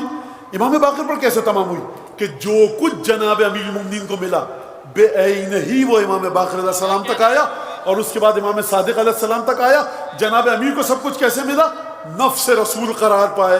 اب میں آپ کے سامنے وہ نتیجہ دے دوں کہ جب بھی امام کہیں ہمارے میرا علم موسیٰ سے زیادہ، میرا علم عیسیٰ سے زیادہ، ہم آدم سے افضل، ہم اسماعیل سے افضل، ہم یونس سے افضل، ہم یعقوب سے افضل، ہم سے افضل کوئی نہیں ہے، کائنات میں جو کچھ ہے اسے ہمارے وسیلے کی ضرورت ہے، اگر ہمارے امام یہ کہہ رہے ہیں تو توہین رسالت نہیں ہے، توقیر رسالت ہے. کیوں؟ کیونکہ ہمارے دادا علی مرتضیٰ کو جو کچھ ملا نفس رسول ہونے کی وجہ سے ملا. رسول کی روح کی بلندی کو دیکھنا ہے تو امام صادق کے اقوال کو پڑھیے. یہ امام صادق نہیں کہہ رہے کہ میرا علم جناب خضر و موسیٰ سے زیادہ ہے، یہ رسول خدا کی وراثت کہہ رہی ہے کہ رسول خدا کی وارث اور وراثت کا علم خضر سے بھی زیادہ ہے، موسیٰ سے بھی زیادہ ہے.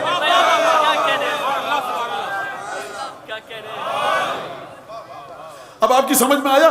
اِنَّا عَرَضْنَا الْأَمَانَةَ عَلَى السَّمَاوَاتِ وَالْأَرْضِ وَالْجِبَالِ فَأَبَيْنَا أَن يَحْمِلْنَهَا وَأَشْفَقْنَ مِنْهَا وَحَمَلَهَا مَعَهَا الْإِنسَانُ إِنَّهُ كَانَ ظَلُومًا جَهُولًا.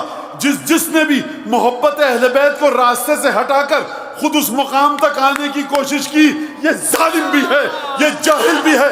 تم کسی بھی فرقے کے ہو، نماز کسی بھی مسجد میں پڑھو، ہاتھ باندھ کے پڑھو، ہاتھ کھول کے پڑھو، سجدے کا رکھ کر پڑھو، بغیر مٹی کی ٹکیا کے رکھ کر پڑھو. محبت اہل بیت کو اس طرح سے آؤ جیسا رسول خدا چاہتے ہیں، جیسا قرآن چاہتا ہے. پڑھتے محمد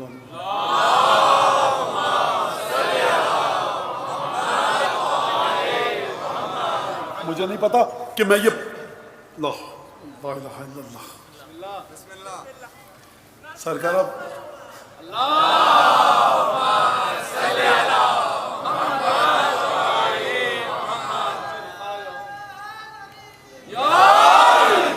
دیکھیں مولانا مستقبل کیا ہوگا اسلام کا، دنیا میں اسلام کو چیلنجز کیا ہیں، اس پر گفتگو ہو، بالکل ہونی چاہیے.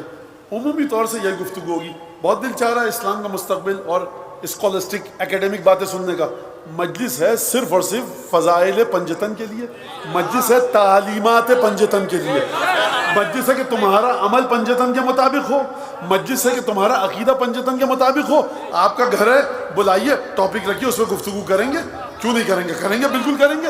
آپ چاہتے ہیں کہ صاحب مٹھائی والے کی دکان پہ اپنے گھر والوں کو فاتحہ دلوا دیں؟ نہیں ہو سکتا. یہاں یہ ملکیت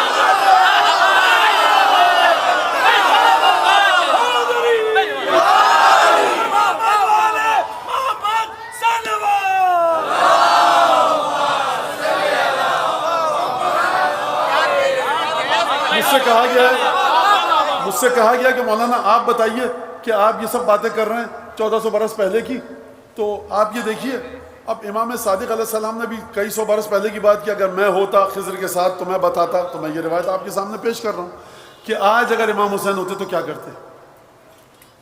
اس جملے کا خطرناک ترین جملہ ہے یہ عقائد تشیع سے ٹکراتا ہے.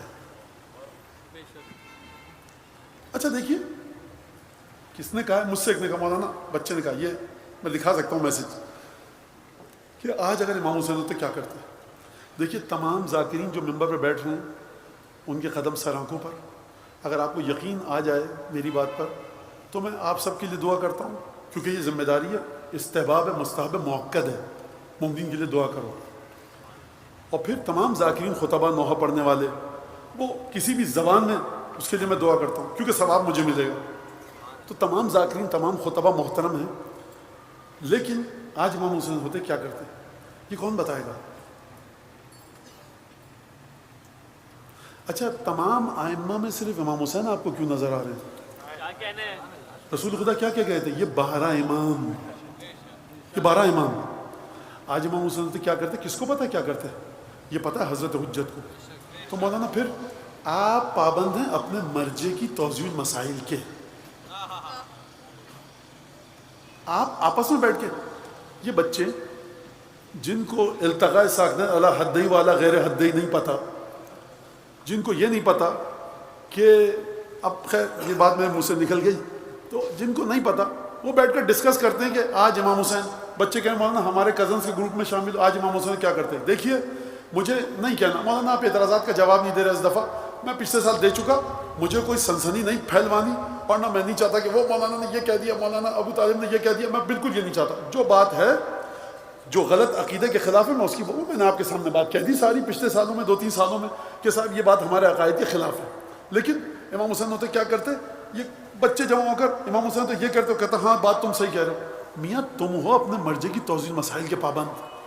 کسی ایک حدیث میں دکھاؤ کہ کسی امام نے کہا ہو کہ سوچو ہمارے بارے میں بیٹھ کر کہ ہم ہوتے تو کیا کرتے، تم بھی وہی کرو. فقہی عمل آپ کا دیکھیے، یہ بعض جگہ سے شائبہ آتا ہے بعض حدیثوں جو میں نے کہا، یہ مت کہیے کہ مولانا نے غلط کہہ دیا. نہیں، آپ کا عمل، آپ اپنے مرجع تقلید کی توضیح مسائل کے پابند ہیں. لہٰذا یہ کہنا کہ آج اگر امام حسین ہوتے تو کیا کرتے، تو آپ امام حسین کی بات کیوں کر رہے ہیں؟ آج اگر جناب امیر ہوتے تو کیا کرتے؟ آج امام باقر ہوتے تو کیا کرتے؟ اگر آج امام صادق ہوتے تو کیا کرتے؟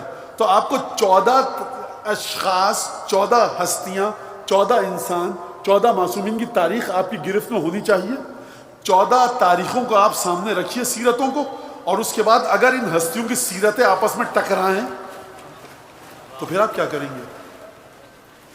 پھر آپ کیا کریں گے؟ اس کے بعد آپ کے پاس کیا جواب ہے؟ لہٰذا میں دور نہ ہو جاؤں اپنے موضوع سے، لیکن یہ جواب دینا ضروری تھا کیونکہ لوگ کہہ رہے ہیں مولانا آپ یہ سب باتیں کر رہے ہیں، یہ بتائیے کہ اسلام کا مستقبل کیا ہے اور آگے کیا چیلنجز ہیں. چیلنجز سرکار جو ہیں پورے ملک کو ہیں. اس ملک میں جو رہ رہا ہے، جو ہر ملک میں رہ رہا ہے، اس کے حالات اس کے سامنے ہیں، اچھے برے جیسے بھی. حکومت کے افراد سے لے کر آپ سب اسی پاکستان کے باشندے ہیں. جو کچھ اپنی پڑھائی کیجئے، محنت سے رزق حلال کمائیے، قانون کے ساتھ رہیے اس شہر میں، کسی کو اپنے سے نقصان نہ پہنچائیے. آپ کا پڑوسی ہندو ہے، سکھ ہے، عیسائی ہے، ایتھیسٹ ہے، کسی بھی مذہب فرقے کا ماننے والا ہے اس کے ساتھ اچھا سلوک کیجئے، اپنی ذات سے کسی کو تکلیف مت دیجئے، بچے پڑھ لکھ کر اچھا انسان بنے، اچھی نوکری ڈھونڈیے، کاروبار کیجئے، خدا آپ کے کام میں، مال میں، رزق میں برکت دے. یہ ہے سرکار. دیکھیے یاد رکھیں بچے، انٹرنیشنل سیناریوں میں کم از کم پاکستان کے نوجوانوں کا ذرہ برابر رول نہیں ہے انٹرنیشنل سیناریوں میں. مولانا ایک نے کہا مجھ سے، مولانا آپ جیسے لوگ ظہور کے راستے میں رکاوٹ ہیں. میں کہا نہیں، مجھ میں اتنی طاقت ہے کہ مشیت سے ٹکرا رہا ہوں، پھر تو میرے ہاتھ پہ بیعت کر لو میاں، میں تو سامری سے بھی آگے کی چیز ہوں. اس کا مطلب یہ بیعت کیجئے میرے ہاتھ پر. تو جو خود نعوذ باللہ من ذالک، غیبت نعمانی، غیبت شیخ طوسی، کمال الدین تمام النعمہ، اور کتابیں جا کر پڑھیے دیکھیے. لہٰذا ایک درود پڑھیے محمد آل محمد. نہیں، میں کچھ پڑھنا چاہ رہا تھا، بات ختم ہو گئی. لہٰذا جو اور جناب امیر امانت الہی کے وارث ہیں، لیکن جناب امیر کے ساتھ ساتھ جو جناب امیر کی دختران بیٹیاں یہ بھی اس مرحلے پر ہیں کہ اس امانت کو حفظ کر سکیں. 2 3 یا 4 بیٹیاں جہاں تک میں سمجھ سکا ہوں کربلا میں جناب امیر کی موجود تھیں، جس میں سے ایک جناب زینب ہے، ایک جناب فاطمہ ہے، اور ایک جناب خدیجہ کہ جو جنت البقیع میں دفن ہے. مورخین نے لکھا ہے کہ جناب خدیجہ بیٹی امیر المومنین کی اور جناب زینب، امام حسین نے یہ فریضہ سونپا تھا کہ شب عاشور تم بچوں کو جا کر حوصلہ دو. یہ جملہ بتاتا ہے خود کہ بیوی میں کتنی طاقت تھی، روحانی لحاظ سے معرفت کی کس منزل پر تھی. جناب زینب کا ذکر آیا، آپ سمجھ گئے ہوں گے کہ آج ان 13 14 15 برس کے شہزادوں کا ذکر ہے. دیکھیے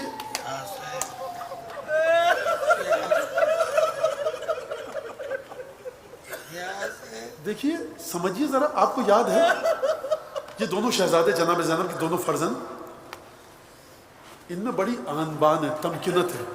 کیا مطلب تمکنت ہے؟ نانا ہیں علی مرتضیٰ، دادا ہیں جو کیا کہ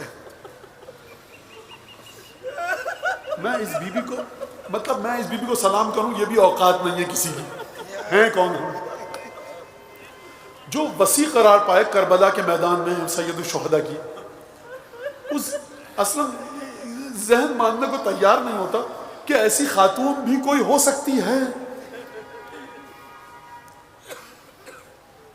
جب اون محمد کی شہادت ہوئی ہے، میں شہادت ابھی نہیں پڑھ رہا، آپ کو پتہ کب ہوئی ہے یہ شہادت؟ اگر ذرا سا آپ توجہ ڈالیں آپ کو سمجھ میں آ جائے گا کہ یہ شہادت ہوئی ہے قاسم اور علی اکبر کے بعد. قاسم سے کتنی محبت تھی جناب زینب کو آپ اندازہ نہیں کر سکتے. میں بتاؤں آپ کو، جتنی محبت بھیا حسن سے تھی، جتنی خواتین کو بھائیوں سے محبت ہوتی اتنی بھتیجے سے. اور قاسم بھی کون؟ یتیم بھتیجا ہے نا. آپ جب اپنے کسی دوست کے، خدا نہ کرے کہ کوئی آپ کا دوست انتقال ہو چکا ہو، اس کے چھوٹے سے بچے کو دیکھیں گے آپ کی آنکھوں سے آنسو نکل آئیں گے، گلے لگائیں گے. یہ جناب زینب ہیں جو قاسم کو دیکھ رہی ہیں. جب قاسم میدان جنگ میں گئے ہوں گے کیا حالت ہوئی ہوگی؟ اچھا قاسم کی بات کروں میں، بدن لرزنے لگتا ہے، زبان میں کپکپاہٹ اور تھرتھری آتی ہے. جب علی اکبر میدان میں گئے ہوں گے تب یعنی یہ جو آپ جن 2 شہزادوں کی شہادت منانے کو تیار ہیں نا، یہ اگر میں تاریخی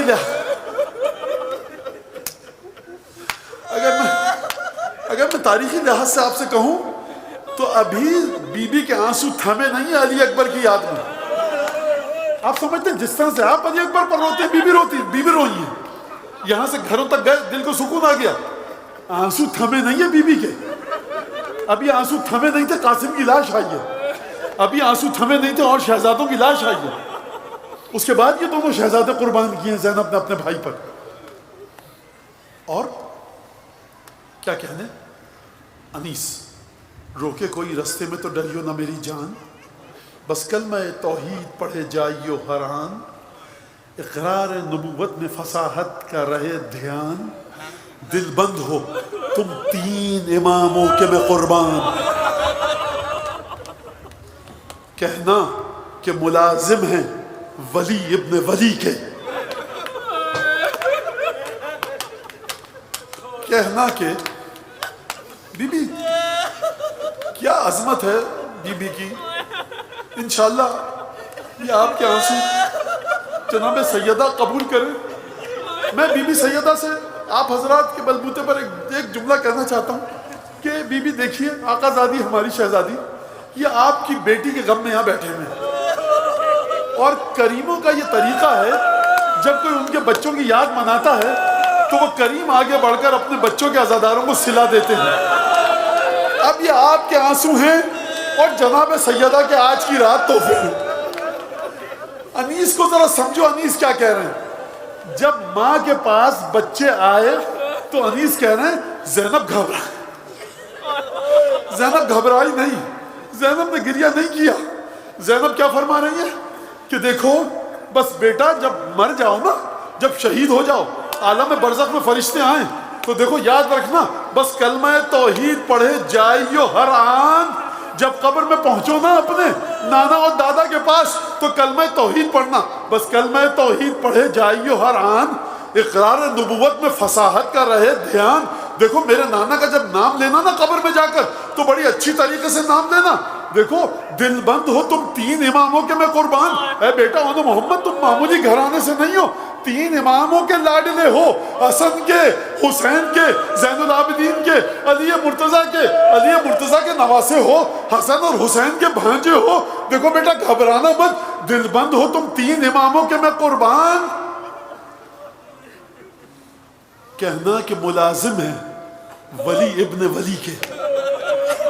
جب کلمہ پڑھنے کے بعد بھی تم سے کوئی سوال کرے نا فرشتہ کہ تم جانا کہاں چاہتے ہو جنت میں اور آ کہاں سے رہے ہو، تو تعارف کروانا کہ ملازم ہیں ولی ابن ولی کے. ہم نوکر ہیں اپنے ماموں حسین کے جو خود بھی ولی ہے، جس کا بابا بھی ولی تھا. کہنا کہ ملازم ہیں ولی ابن ولی کے. میں یہ آخری مصرع کیسے بتاؤں. کہنا کہ بی بی نے انیس نے یہ مصرع بی بی کی زبان سے کہلوا کر بہت بڑے مرحلے کو معرفت کے طے کیا ہے. بہت بڑے مرحلے کو خدا انیس کو جناب زینب سے اجر جزیل عنایت فرمایا. کہنا کہ ملازم ہیں ولی ابن ولی کے، ہم آئے ہیں لشکر سے حسین ابن علی کے.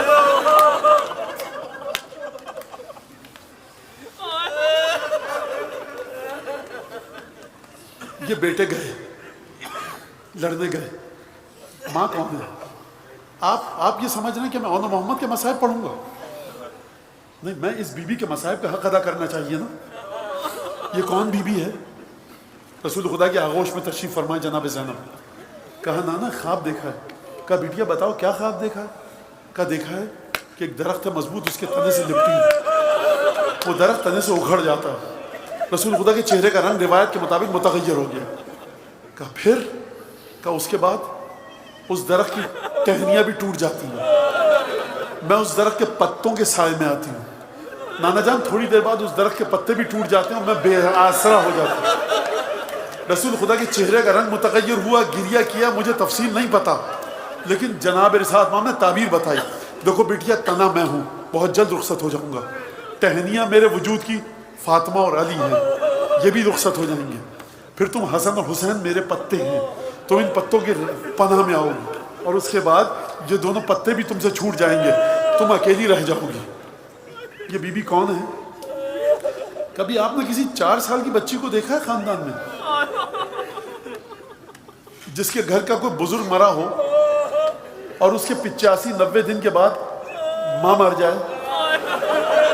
آپ نے کبھی ایسی بچی کو دیکھا ہے 4 برس کی کہ جو 95 دن یہ دیکھے کہ ماں کے چہرے پر پٹی بندھی ہے، ماں دیوار کا سہارا لے کر چل رہی ہے، راتوں کو بھی روتی ہے، دن کو بھی روتی ہے، کبھی بازو کو تھامتی ہے کبھی پہلو کو؟ کیا کبھی ایسی بچی کو دیکھا؟ پھر اس کے بعد جب ماں مر جائے تو رات کی تاریکی میں دفن ہو اور باپ یہ کہے کہ بیٹیا دیکھو زور سے مت رونا، کہیں کسی کو پتہ نہ لگ جائے کہ فاطمہ مر گئی.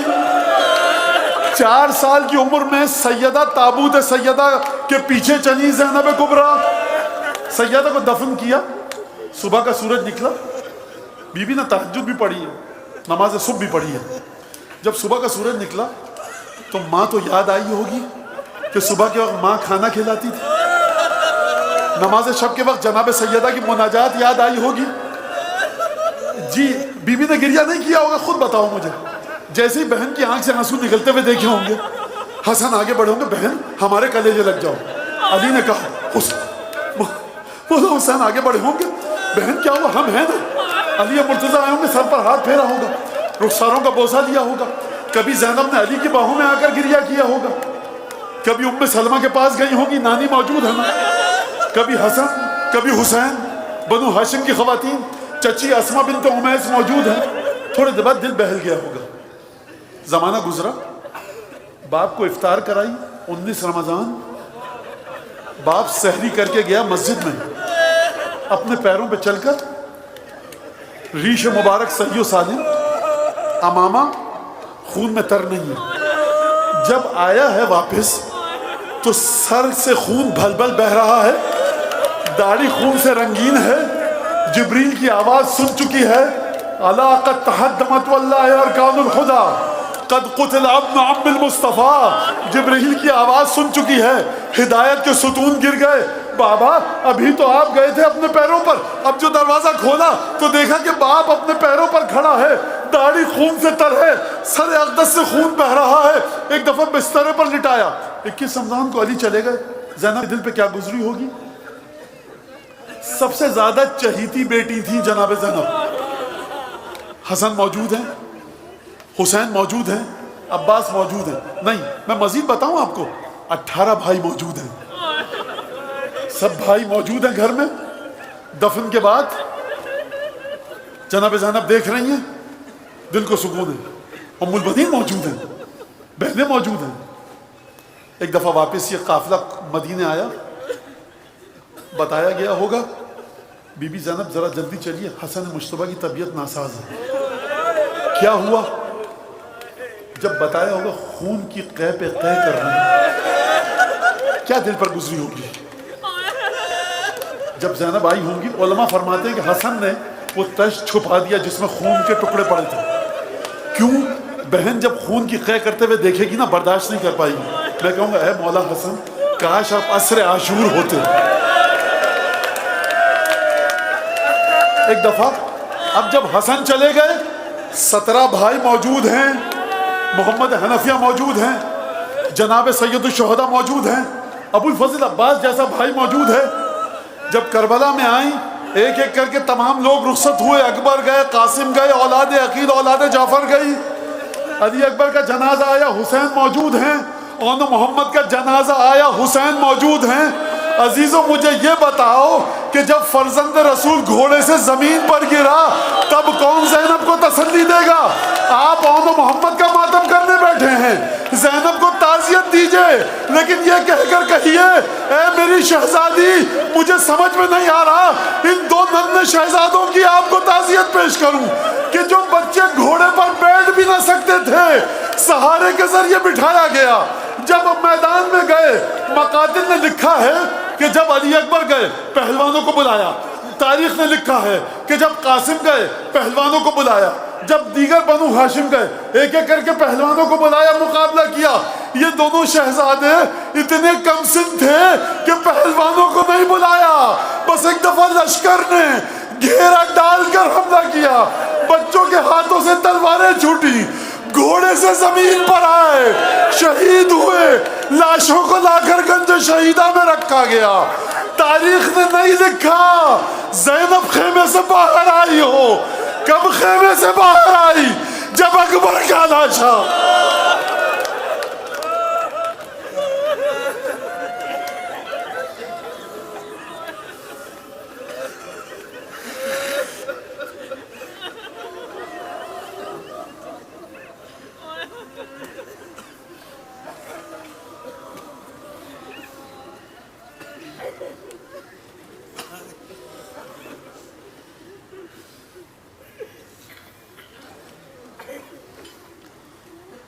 اللهم كن لوليك الحجة بن الحسن صلواتك عليه وعلى آله في هذه الساعة وفي كل ساعة وليا وحافظا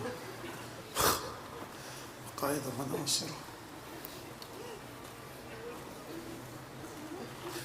دليلا وحينا حتى تسكن أرضك طوعا وتمتعهم فيها پالنے والے اس قریب پڑھ سکو ہم سب کی طرف سے بی بی زینب کی بارگاہ میں آئی دعا سے حضرت حجت کے دل سے ہر دکھ کو دور فرما حضرت حجت کے دل کو ہر خوشی عطا فرما ہمارے اس پرسے کو اس قابل بنا کہ پنجتن بارہ امام چاردہ معصومین خصوصاً ہمارے زمانے کا امام ہمارے اس پرسے کو قبول کر سکے پروردگار احتضار کے وقت نزا کے وقت قبر کی پہلی رات غسل کفن دفن کے وقت تطائر کتب خود سرات تمام برزخ کے مراحل پر ہم سب کی مدد فرما نور پنجتن کو مدد کی نازل ہمارے ذوی الحقوق اعزاء اقربا سو سلام و مرثیہ مجلس سے پڑھنے والے جو اس امام باڑے کے اراکین تھے جو اس فرش اعظم میں جو خدمت کر رہے ہیں جیسی بھی پروردگار تو جناب سیدہ کی بارگاہ سے ان کو اجر جزیل عنایت فرما پروردگار قیامت تک کے لیے ہماری نسلوں کو جان مال عزت و آبرو عقل روح ایمان جسم کی سلامتی کے ساتھ